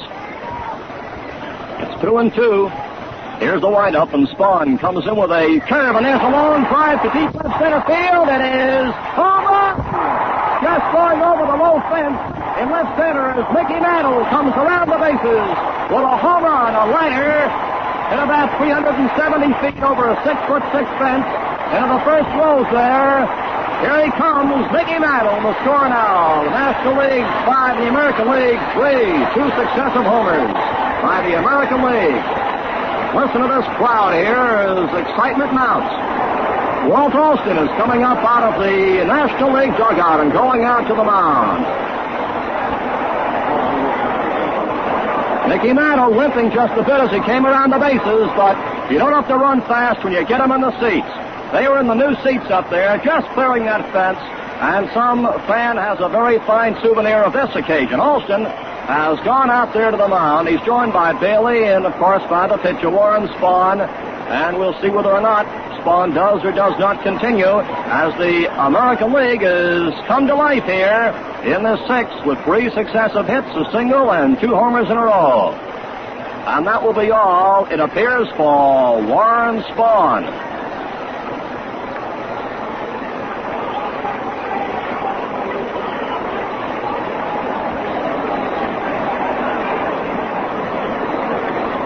Walt Alston still out there at the mound, and all of a sudden the tempo of this ball game has been accelerated, and at the same time the American League getting into that scoring column for the first time in dramatic fashion.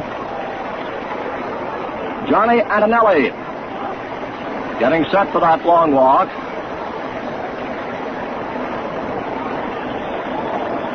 Here in this inning, Nellie Fox led off with a base hit. Single, out into left center field. Then Ted Williams with that towering homer into the bullpen, out in right center field, and then Mantle's line shot into the new seats in left center has given the American League 3 quick runs to put them within 2 of the National Leaguers. Johnny Antonelli, the New York Giants, is coming in. Spahn, in the 2 innings he worked, giving up 4 hits, no walks, struck out 1, gave up 3 runs, all earned.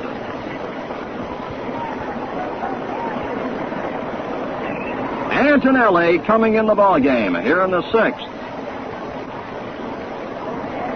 Johnny Antonelli in his second All-Star game. His 7th year in the majors.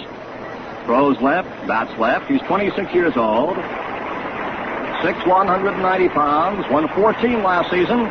But in 1954, he won 21 for New York with an earned run average of 2.29, which led the majors then from Rochester, New York. Going into today's game, he had 8 wins and 7 losses. And number 43 of New York, Johnny Antonelli, is now warming up. Spawn has left the scene of action. He's joined now by Walt Alston, who's going back into the National League dugout. Well, the dramatic aspects of this game are something to behold. And in an all-star competition with such tremendous sluggers as we have witnessed this afternoon, having been assembled here, a ball game can change in rapid fashion. The National League coasting behind a 5-0 lead as the American League suddenly erupted with those 2 big names, outstanding home run hitters in baseball, Ted Williams and Mickey Mantle, thrilling the crowd with successive round-trippers. Sherm Lawler now comes up out of the dugout to pinch hit for Yogi Berra, who stayed in there despite getting cracked on the back of his fingers and had 2 hits while he was in the ball game, plus some fine defensive play. So Sherm Lawler now comes in here in the 6th to bat for Berra.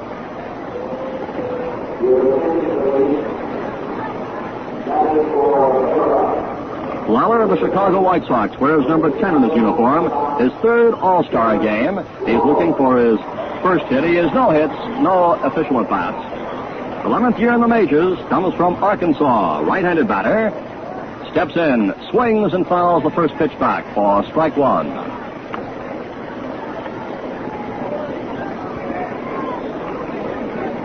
Johnny Antonelli is on the mound. Strike 1 to Sherm Lawler, batting .313 going into the Classic with 6 homers, 44 runs batted in. He fouls the pitch and the bat slips out of his hand off to the left. Sherm getting the bat back from the bat boy. Here's a fellow who sees a lot of action for the Chicago White Sox. And before stepping back in, he gets the rosin bag from the on-deck batter, Al Kaline, who is off to the right, kneeling down. Score of the ball game, the National League 5, the American League 3, is the American League, the home team, bats here in the home 6th. There's nobody out. Lawler steps back in. Count 2 strikes. Antonelli delivers. It's a curve missing in the outside corner. And the count now is 2 strikes and ball 1. They're playing Lawler slightly pulled around toward left, with Musial playing a deep left field for him. Here comes the pitch. And there goes the ball hit into short center field. It is dropping in there for a base hit. Lawler getting a base hit into short center field. Duke Snyder came in to field it. The catching department for the American League has had 3 for 3, 2 for Berra, now 1 for Lawler. And here's Al Kaline coming up. His second All-Star game, Al twice a slide to center field. He won the batting title last year, right-handed batter. The pitch. There's a hard ground ball in the hole to left field for a hit for Kaline. Lawler moves to second base. Musial fields the ball, throws in to the cutoff man, McMillan, the shortstop. The American League now has had 5 hits in a row. There's nobody out. Mickey Vernon coming up. A single by Fox, a homer, a 2-run homer by Williams, a homer by Mantle, and successive hits now by Lawler and Kaline against Johnny Antonelli, the new pitcher in the ball game, has put the tying run on first base for the American League. Vic Power has just been called up to bat for Mickey Vernon. Mickey Vernon is a tremendous favorite here in the nation's capital, and therefore there's a rather mixed reaction because the folks like to see Mickey Vernon in action, but here's a great hitter coming up to supplant him at the plate. And a right-handed batter, which is the reason for the change being made, in Vic Power, who is batting for Mickey Vernon. So Vic Power steps in of the Kansas City A's, batting here in this big 6th inning. He has a slight crouch at the plate, and a curve misses on the outside. It's ball 1. This is Power's second All-Star game, his third year in the majors. He's a handy guy, can play the infield and the outfield. Hit .319 last season, .294 going into the game. He jumps back from an inside pitch, which comes in low. Ball 2. Power, .294 average with 4 homers, 29 runs batted in from Puerto Rico. Plays ball all year round. Ball 2 the count. The pitch is over in the outside corner for a called strike. And it's 2 balls, strike 1. Lawler is on second. K-line on first, and there's nobody out. The American League has erupted with 5 base hits in a row, including 2 homers. Antonelli comes in with a pitch. There goes the ball into short left. Going back for it is McMillan. Coming in is Musial. Musial calls, and he has it. That's the first out now in the home 6. As George Kell, who was lined out to deep left and grounded out, comes up for the 3rd time, batting the number 8 spot for the American Leaguers. Kell grips that bat in a rather unique fashion. You can see wood between the grip of his 2 fists on the bat, style that Ty Cobb used so successfully when he was also swatting out those hits. Grips the bat with hands apart, just slightly. And here's a fellow who can hit pretty well to all fields. Roberts and Lawrence warming up for the National Leaguers. Kell sends a foul off to the left going into the seats. Strike 1 to George Kell, up for the 3rd time.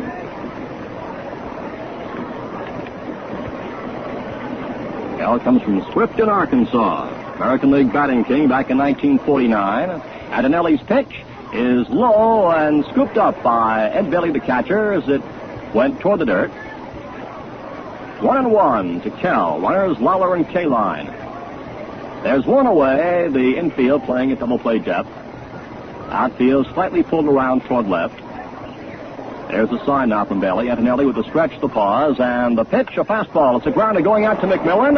Over to Temple for 1, back to Kluszewski for 2, a double play. Side retired. Here in this big 6th inning, in this frame, the American League has come up with 3 runs, 5 hits, no errors, 9 left. The score after 6 innings of this thrilling ball game at Washington, the National League is 5, the American Leaguers 3. Don't forget, buy the only pen with a built-in spare refill, the new Paper-Mate Capri, only $1.95. 2 points, 2 ink supplies, and they're piggyback. Changes now. As we move into the 7th inning, Vic Power is at first base now in the 7th inning, and Lawler is catching.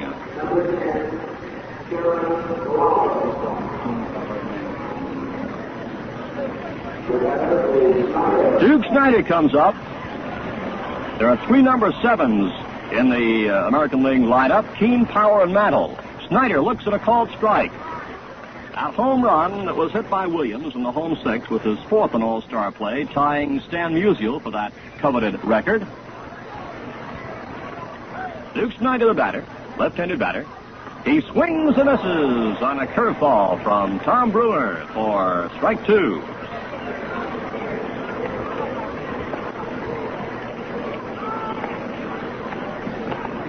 This is Duke's 7th All-Star game and his 10th year in the majors. Lifetime batting average over 300. Here comes the pitch, and he jumps back from an inside one to make the count 2 strikes and a ball. Big Duke comes from California. Last season batted .309 with 42 homers and 136 runs batted in to lead the league. 19 homers going into the All-Star Classic, 43 runs batted in, a .295 average. The pitch comes in low to the Duke, who now steps out. On the count is 2-2 to Duke Snider with Stan Musial on deck. This is the 7th inning, the National League leading the American League by a score of 5-3 in the All-Star Classic at Griffith Stadium in Washington. Brewer delivers a curve, it's missed, and Snider goes down swinging on the strikeout. 1 out in the 7th inning, and Stan the Man comes up. Stan Musial. His 13th All-Star game, in his 15th year in the majors. that famous Musial crouch there. There goes a fly ball to deep left. Williams is going back. It's going up. It's a home run for Musial.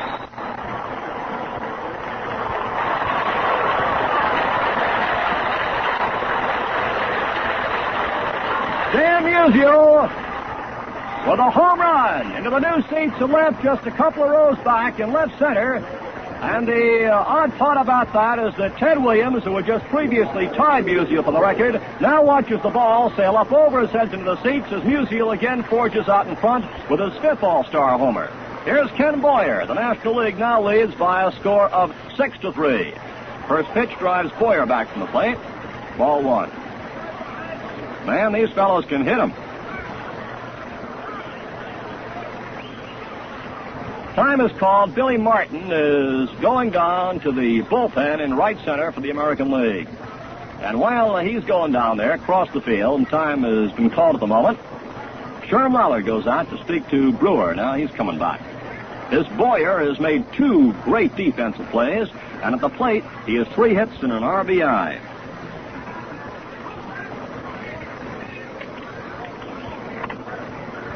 Here comes the pitch, and he cuts and misses.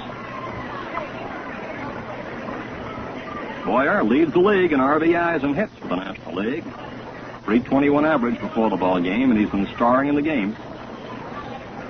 1-1 the count. And there's a high foul going up on top of the roof outside the left field line. 2 strikes and ball 1 to Ken Boyer. Well, we've seen some great names come through with homers today. Williams, Mantle, Musial, and Mays. Here's the pitch, and it's inside for a ball. Count is 2-2 to Ken Boyer, who comes from the large Boyer family. Cletus Boyer and Floyd Boyer, fine ball players. There's a ground ball going out to the shortstop, Keene. The throw over to first base to Power, and Boyer is out number 2 in the top of the 7th. Is Willie Mays with a 2-run homer in the 4th inning comes up. Willie up for the 3rd time. His homer went halfway up on the bleachers, and he struck out his last time up. Jimmy Pearsall, another great outfielder, is not in the game yet, but ready if needed. There's a pitch wide. We've seen some great defensive players today, as well as batting stalwarts. Mays, of course, center fielder, who's now moved over to the right field spot. There's a pitch coming in low.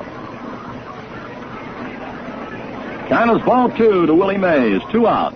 1 run across in the 7th inning on Musial's homer.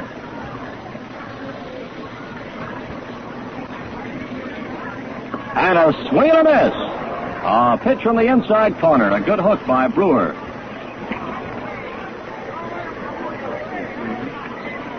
Stan Musial showing his power by hitting to the opposite field here in Griffith Stadium for that round tripper. The pitch, and Mays watches it closely as it comes in low. Count now is ball 3 and strike 1 to Mays, number 24 of the New York Giants.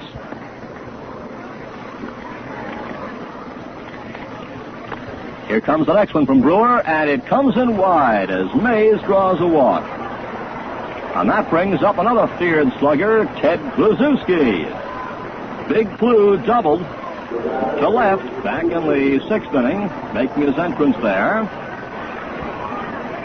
Then he later came around to score on a base hit by McMillan, moving him to 3rd, went at a short right, just eluding Vernon. And he scored on a wild pitch. Kluszewski steps in with Mays on first base.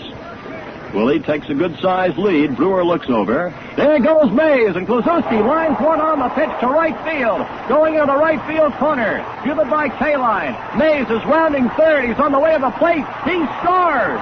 And Mays came across to score by the time that Big Power, who was the cutoff man on the play, hoping to be the relay man on the play, took the ball close to the line between 1st and 2nd there. As the throw came in from Kaline, Power got it. He fumbled it slightly, but he had no chance even to relay the ball to the plate.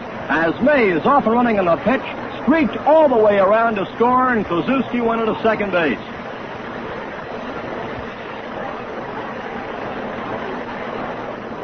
Kozuski gets a double, his second of the afternoon, and an RBI as Mays scored. And boy, there was he traveling. That brings up Ed Bailey with Kozuski on second. And the pitch is a called strike.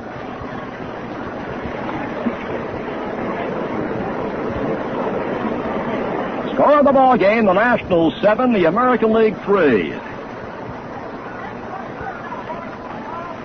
Bailey the batter, and he takes high. 1-1. Herb Score warming up for the American League, and Brooks Lawrence for the National League.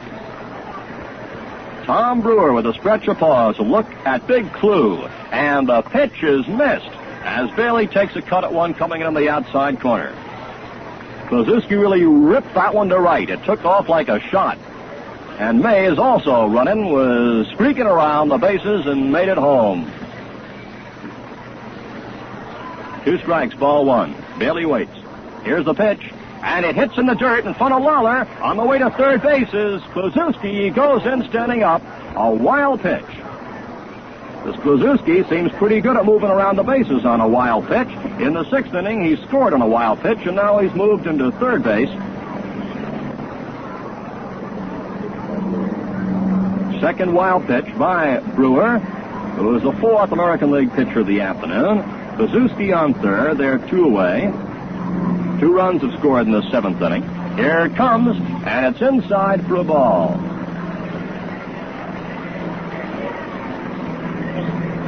3-2, it's all the way to Bailey, who's played the full game so far. He's fouled out, he's walked, and he's flied out to left. Left-handed batter waiting. Here's the windup, and the 3-2 pitch on the way. There's a ground ball going to the shortstop. Up with it is Keene. The throw over to Power, and the side is retired. That takes care of activities in the top of the 7th inning. 2 runs coming across, 2 hits, no errors, a man left, and the score after the top half of the 7th inning.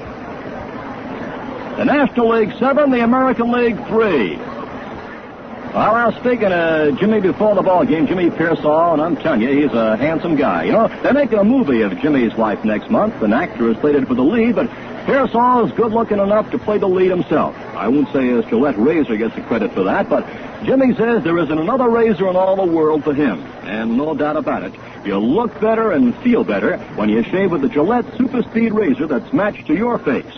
There are 3, and here's how to choose yours. The light model has minimum blade edge exposure and right edge angle for men with sensitive skin and most younger men.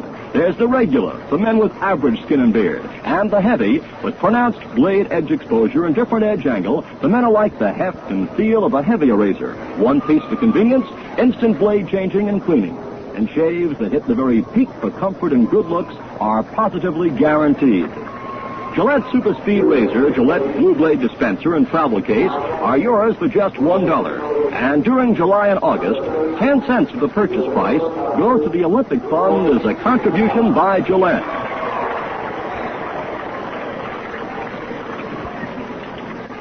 New catcher now in for the National Leaguers, Roy Campanella. The Brooklyn Dodgers comes in the home 7th. Score 7-3, the National League leading. Here comes Ray Boone to bat for Brewer.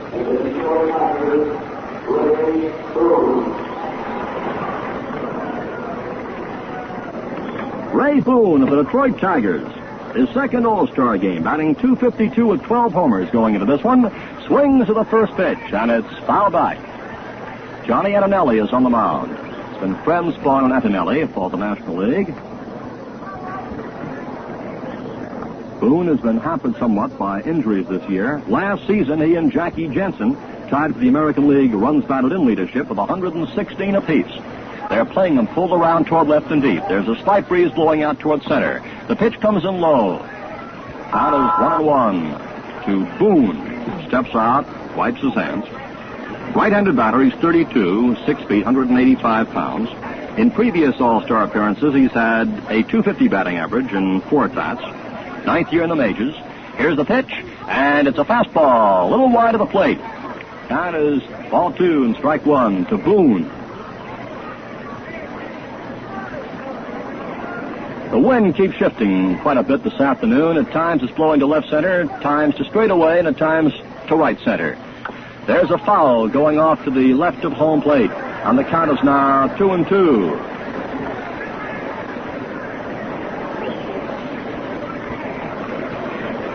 Adinelli goes to the rosin bag. There have been 2 homers by the American League and 2 by the National League, which have thrilled the fans so far this afternoon. There may be many more to follow. This is the home 7th with the score National 7, American 3. Boone waits, and the pitch is a curve which comes in high from Adinelli. Count goes to 3-2. Harvey Keene is on deck. Boone had 20 homers last season. He's a long ball hitter. Slight crack to the plate. Ready now for the 3-2 pitch. Here's the windup. The left-hander delivers, and it's fouled back to the screen. Now with a new ball going out to the mound, we pause 10 seconds for station identification. This is Mutual, the radio network for all America.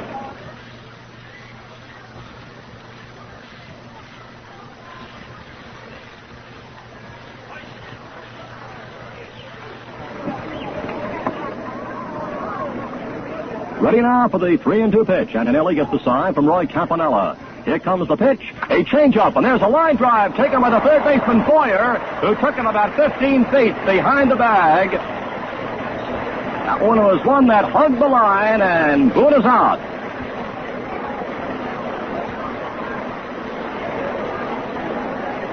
This Boyer's having a great day.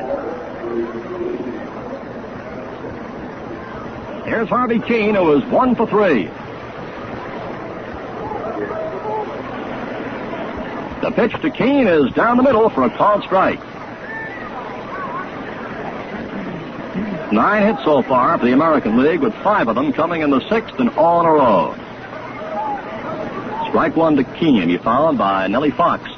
There goes one out to short right field near the line. Mays moves. He's got it. About 15 to 20 feet from the right field line. Wasn't hit out too deep. Mays got over there very quickly to retire Keene for out number 2. That brings up Nellie Fox, who is 2 for 3 this afternoon. Here's a guy with a great batting eye. He struck out the fewest times in the league last year for any batter up as much as 400 times.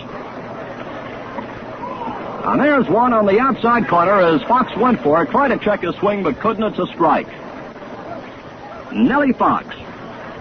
He crowds the plate. That's one of the main reasons that he was hit so often last season. 17. That also led the league in that department. He signed up at an early age in baseball, 16. There's a pop-up out near the pitcher's mound. Antonelli is calling for it himself, and he's got it. So the side retired. 1-2-3 in the 7th inning.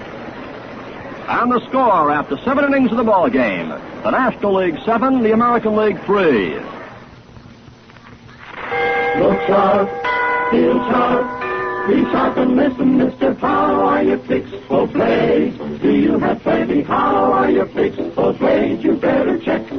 Please make sure you have enough. Cause a worn-out blade makes shaving mighty tough. How are you fixed for play? Better look to let the blades we mean.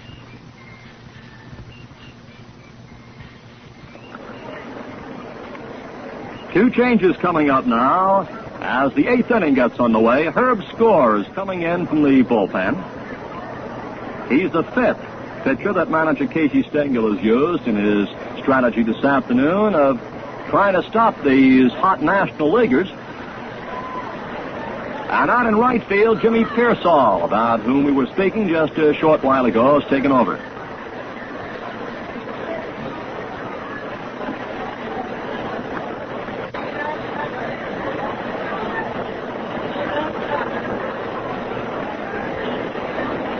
Herb Score coming on now to take over the pitching assignment. Herb Score of the Cleveland Indians. He was selected as a replacement for our teammate Ray Narleski, who retired from the Classic with an injured elbow. This is Herb's first All-Star game, his 2nd season in the majors. Big, tall left-hander. He's 23 years old, 6'2", 185 pounds. Comes from Rosedale, New York. He won 16 and lost 10 as a rookie last season. Last year, Score struck out 245 in 227 innings. The announcement just made that Pearsall's in right.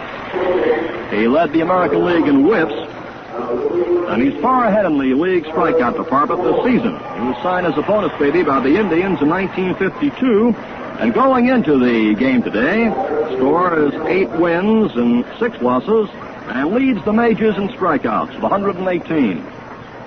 Roy McMillan, the first man to face Score, and the pitch comes in low for a ball. McMillan has had a walk and 2 base hits.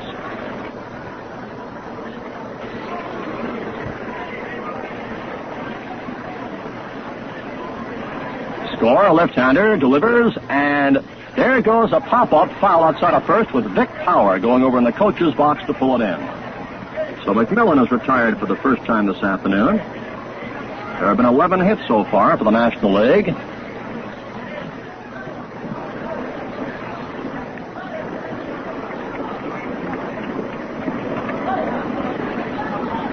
The pitcher, Johnny Antonelli, coming up now with 1 out on the top of this 8th.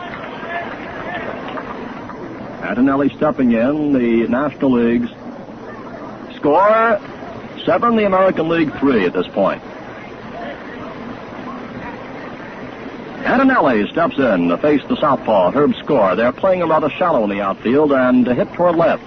The first pitch comes in wide for a ball. This Score can really fire that ball, and he's come up also with a good curveball to go with the fast one. This makes it mighty rough on the hitters. Here comes the pitch. Antonelli cuts and misses at a fastball.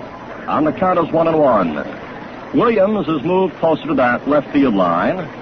Mantle is playing a rather shallow left center, and Pearsall is over in right center. Rather shallow. 1-1. A fastball is missed as Score pumped that one right down the middle. On the count now is 2 strikes and a ball. Johnny Cooks is now limbering up for the American League. Out in the bullpen in right center field. There's the sign now from Schermuller. 2 strikes and a ball to count. And the pitch to Antonelli is a curve which breaks wide. Score confesses that he'd like a changeup to go along with that fastball and the curve, and he's working on it gradually during the year, but during the course of the season, he has not pitched it too many times. He does well enough with that smoking fastball and the good sharp break in the curve. There's a strikeout as Johnny Antonelli misses a fastball up above the knees for out number 2 in the top of this 8th inning. Johnny Temple, who has 2 for 4 in the ball game, comes up. He is struck out. He singled in a run by lining to short right center field in the 3rd. He had a safe bunt in the 5th, and he struck out in the 6th. He comes up with 2 away in the top of the 8th inning. Score starts the windup. Comes in with a curveball. It's missed by Temple for strike 1. When the American League comes up in the home 8, they'll have those 2 big guns coming up, Williams and Mantle.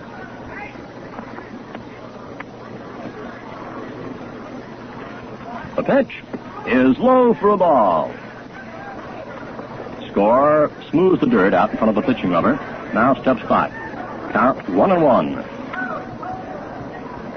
Here's the sign now from Muller. Infield talking it up behind their tall left-hander. The pitch swung on and fouled off to the right, going out of play. There was somewhat of a breeze a short while ago, but at the moment the flag on the center field flagpole is hanging limp out there.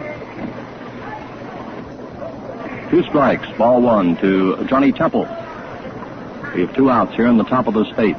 The Score, National 7, the American League 3. Score starts the windup. Delivers a curveball, which comes in too low.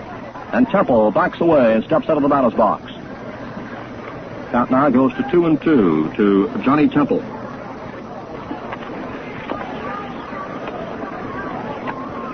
Temple is a fast man, a good base runner. Last year, as a matter of fact, he had 19 stolen bases. Here's the pitch. It's wide. That makes it go all the way now to Temple, 3-2. You know, attaining a 400 batting average is a mighty difficult feat. But back in 1949, this young fellow playing in the Pioneer League at Ogden had an even 400 batting average. Came up to the Red Legs in 1952, waiting for the 3-2 pitch. Here it is. And it's low, and Temple draws a walk.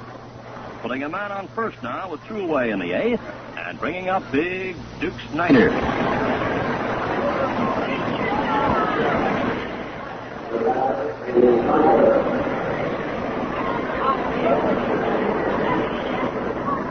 Duke Snyder steps in. He's 0 for 2. He's flat out, and he's struck out. Score, a slow stretch in the pause, a look toward first, and the pitch is fouled back to the left. Duke was given that a real big cut that time. As Johnny Temple taking a pretty big lead over there on the left-handed pitcher. Duke Snyder also starred in the World Series last season with 4 homers, 7 RBIs, and a .320 batting average there. A very dangerous batter. Good clutch player. As a look towards first. Temple is on the way. There's a pitch wide. Lawler's throw is high, and Temple slides in safely, beating the throw to Harvey Keene. A stolen base for Johnny Temple.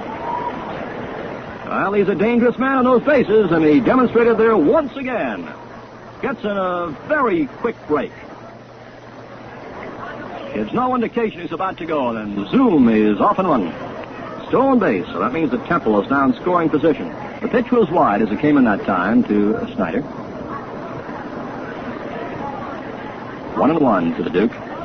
Temple moving off second base. They're 2 away. There's the top of the 8th. Score, stretches, pauses, looks back, and then delivers, and it comes over the outside corner for a called strike. That one really whizzed in there, and Snyder steps out. Adjusts his cap, bounds once on the plate with the bat,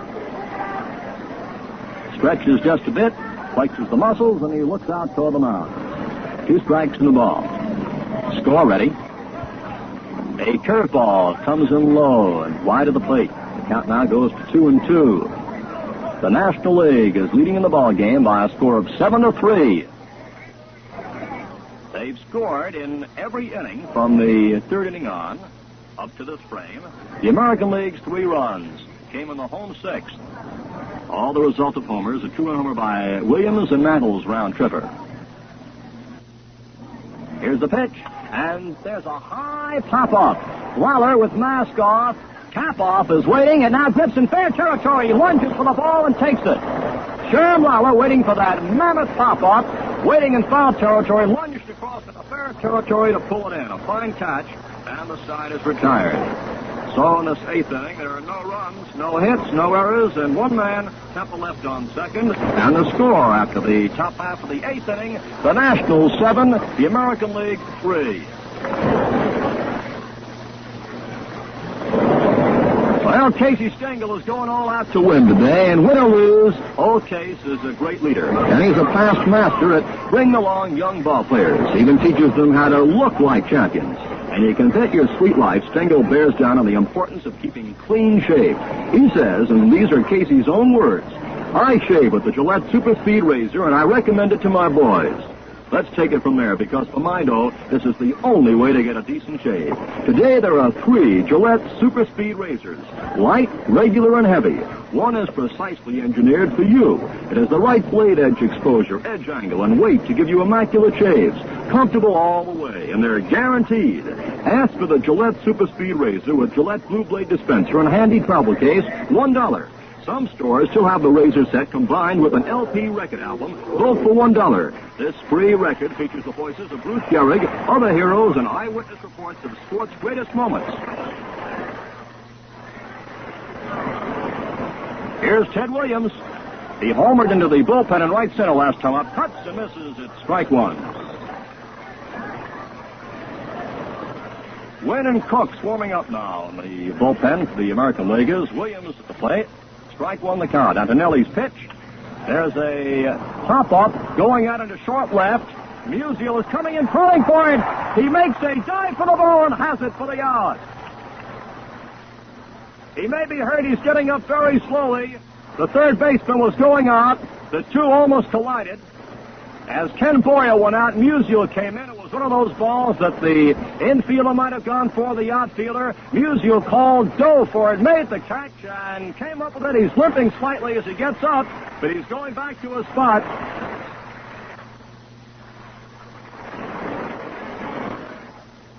Walt Halston is going out to make sure that Stan, the man, is all right. Freddie Hutchinson also came out. He wants to take a very careful look. And we're getting a replacement now. Hank Aaron is going out to play in place of Stan Musial.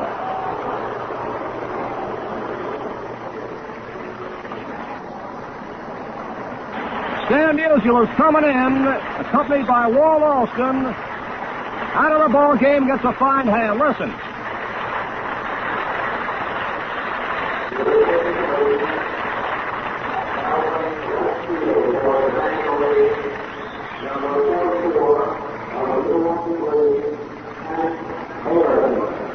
Hank Aaron now takes over. That was a great catch by Stan, player of the decade.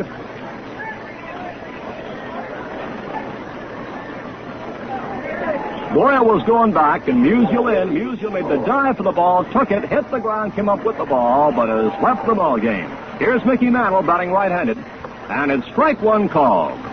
Williams going out to Musial. And boy, there's really a combination of names for you.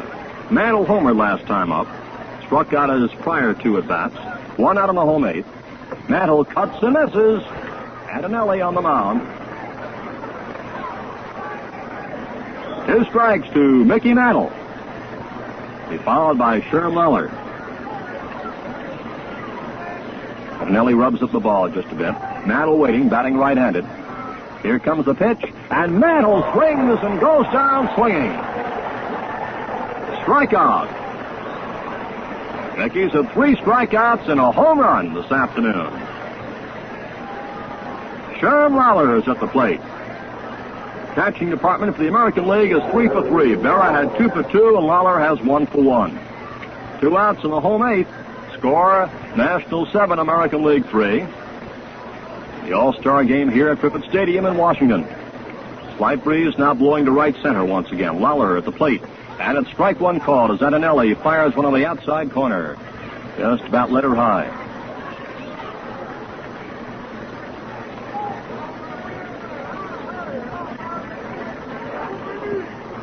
Here's the pitch, and it misses wide.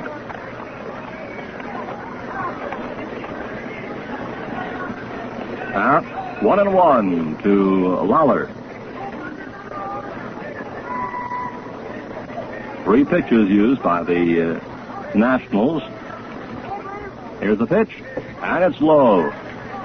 2 balls, strike 1.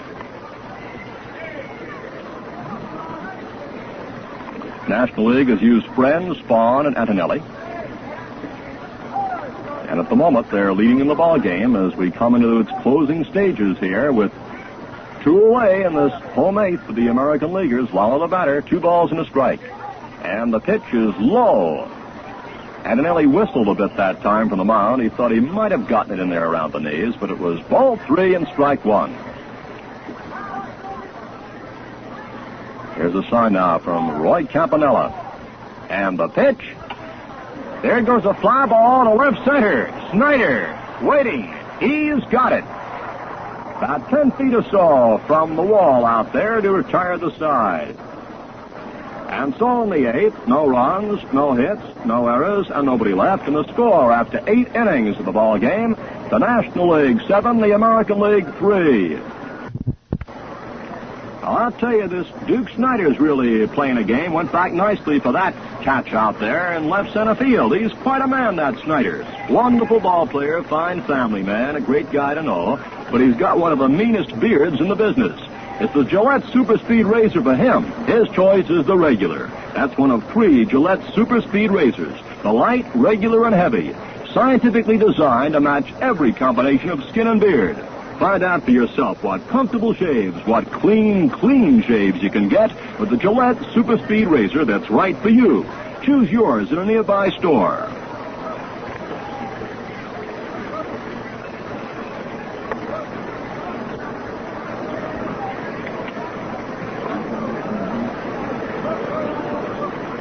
Early Wynn is now coming in.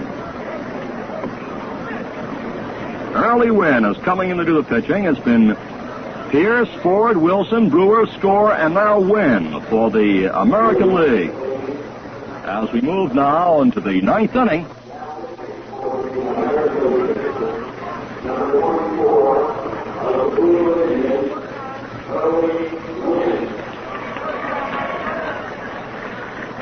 Six pitches for the American League. Pierce, Ford, Wilson, Brewer, Score, and Wynn. And Early Wynn in his third All-Star game. Now comes on the mound. His 17th season in the majors from the Cleveland Indians. A right-hander, 36 years old. He is 6 feet, 200 pounds, from Hartford, Alabama.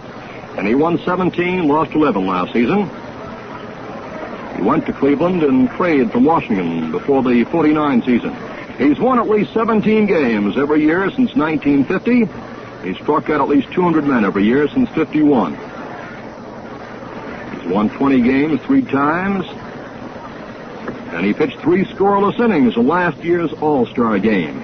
Going into the afternoon's classic today, Wynn had 10 wins and 4 losses. So Early Wynn takes over on the mound.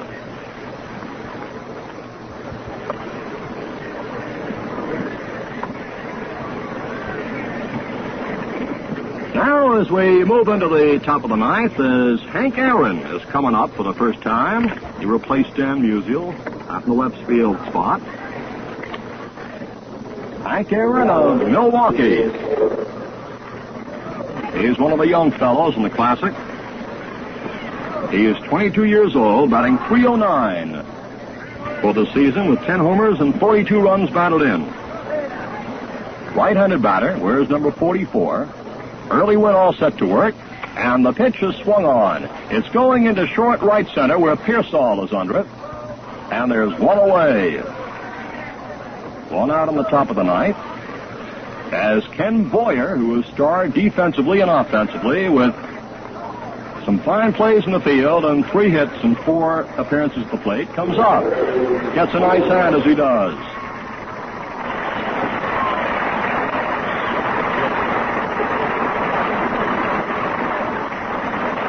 And for Ken Boyer.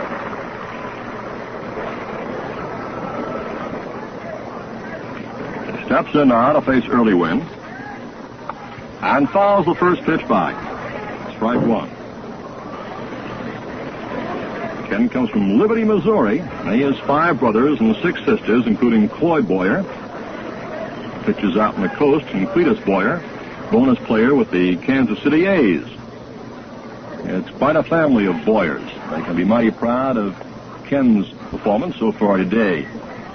Here's the pitch, and it comes in high. 1-1 from Early Wynn, who throws almost every pitch in the book, and then some. 1-1. Wynn delivers, and there goes a pop-up.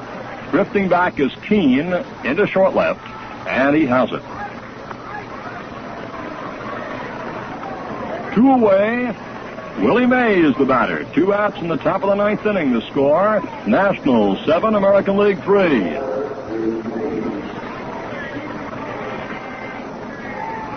Willie Mays, who has had a 2-run homer. Back in the 4th inning. Struck out and walked since then. Sends a foul back over our heads for strike 1. 2 away in the ninth.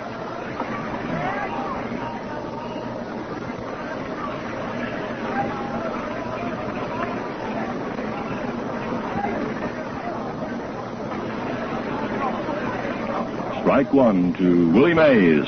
Wynn delivers. It was a knuckler that time, which was wide. And the count now is 1-1. Wynn throws curves at various speeds, and knuckler is slided the fastball.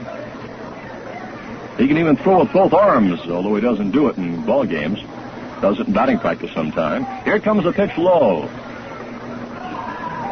2 balls, strike 1. Outfield is way back there for Mays, who can powder that apple. Williams, Mantle, and Pearsall, the American League outfield. The pitch. He's cutting a miss. And a pitch which broke on the outside corner. And the count now goes to 2-2 to Mays. 2 outs in the top of the 9th. American League will be coming up on the home night, and they'll have to do a lot of hustling to catch up with the National Leaguers in the score department today. Ready for the 2-2 pitch. Here it comes. And it's strike 3 swinging. Looked like a knuckleball thrown up that time by Wynn as Mays went for it and struck out. So the side was retired with 3 up and 3 down in the top of the 9th inning. Well, I'll tell you that Wynn can really do a job. He makes that ball do tricks, doesn't he?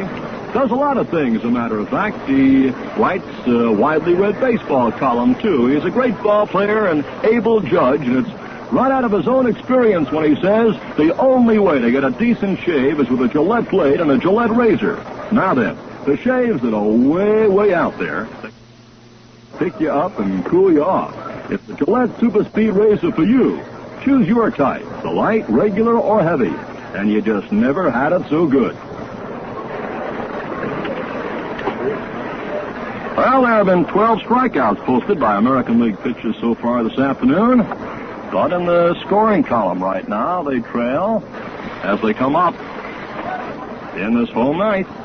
Jimmy Pearsall will be the first man up now for the American Leaguers.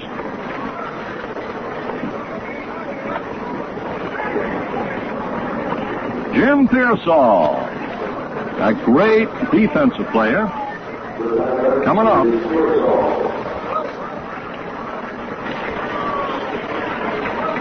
Johnny Antonelli on the mound.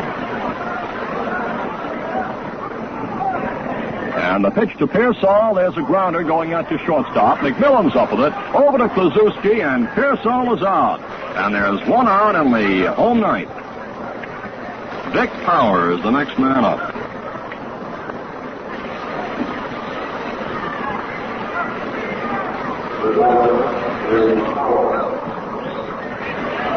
Dick Powers steps in with 1 out in the home ninth. Antonelli's pitch. There's a grounder going out to Temple. He backhands the ball, knocks it down, picks it up and throws. His throw is wide. And going across first base is Power with an infield hit. It's a fine play by Temple, who had to go far to his right to knock it down. Made the throw, but it took the first baseman off the bag. So it's an infield hit for Power as the American League still keeps their hopes alive, and Kell comes up.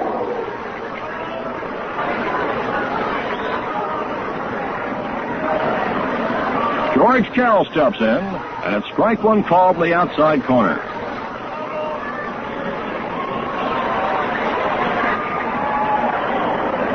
Roy Sievers has just come up out of the American League dugout. He's the Washington representative on the team. Kell sends one to short right field for a base hit. Power goes into second base. Mays fires a strike from right field on a line to Boyer at third. Willie Mays came swooping in on that ball hit into short right field, swooped it up, and in the same motion uncoiled a strike to Boyer that almost ripped his hand off at third base. Powers at second now, and Kell is at first as Roy Sievers of the Nats comes up.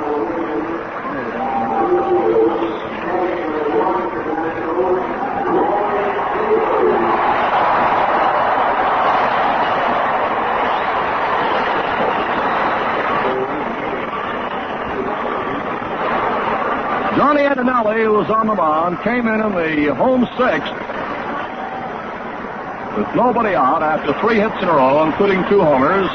Finally got the side out on the home sixth. He's been pitching since then. Sievers the batter, and the pitch comes in high for a ball. Labine and Roberts warming up for the National Leaguers. Roy Sievers at the plate. 17 homers for the Nats. And the pitch comes in low to Campanella. Ball 2. There's one away. Runners of Power and Kell for the American League. American League trails by a score of 7-3 in the ball game. Sievers is the most homers ever hit by a Washington player in one season. He sends a high pop-up inside a third. Infield fly, and the third baseman, Ken Boyer, has it for the out. So they're 2 away in this home night as Harvey Keene comes up. Last chance to keep the American League hopes alive. Keene is 1 for 4.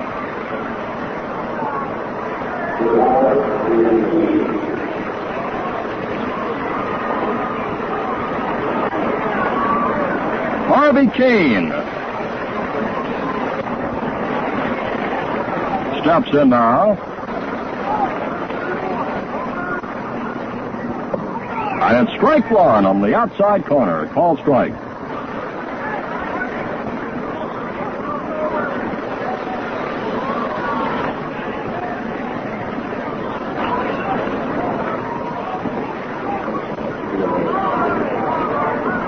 Strike one to Harvey Keene. 2 on, 2 away. And it's low for the ball from Antonelli. Very, very few folks are leaving this ballpark. Very few. They're waiting to see anything can happen, even within 1 out away. With sluggers like these who are here this afternoon. 1-1 to Keene. There's a slow grounder going out to McMillan. He comes in, makes the play at second base, and there's the ball game. The force being made there on George Kell to retire the side. In the home ninth here, there are no runs, 2 hits, no errors, and 2 men left on base. And here are the totals down the ball game. For the National League, the final score, the National League All-Stars, 7 runs, 11 hits, no errors, and 7 left. The American League All-Stars, 3 runs, 11 hits, no errors, and 7 left. In a moment, we will review the highlights of the game for you.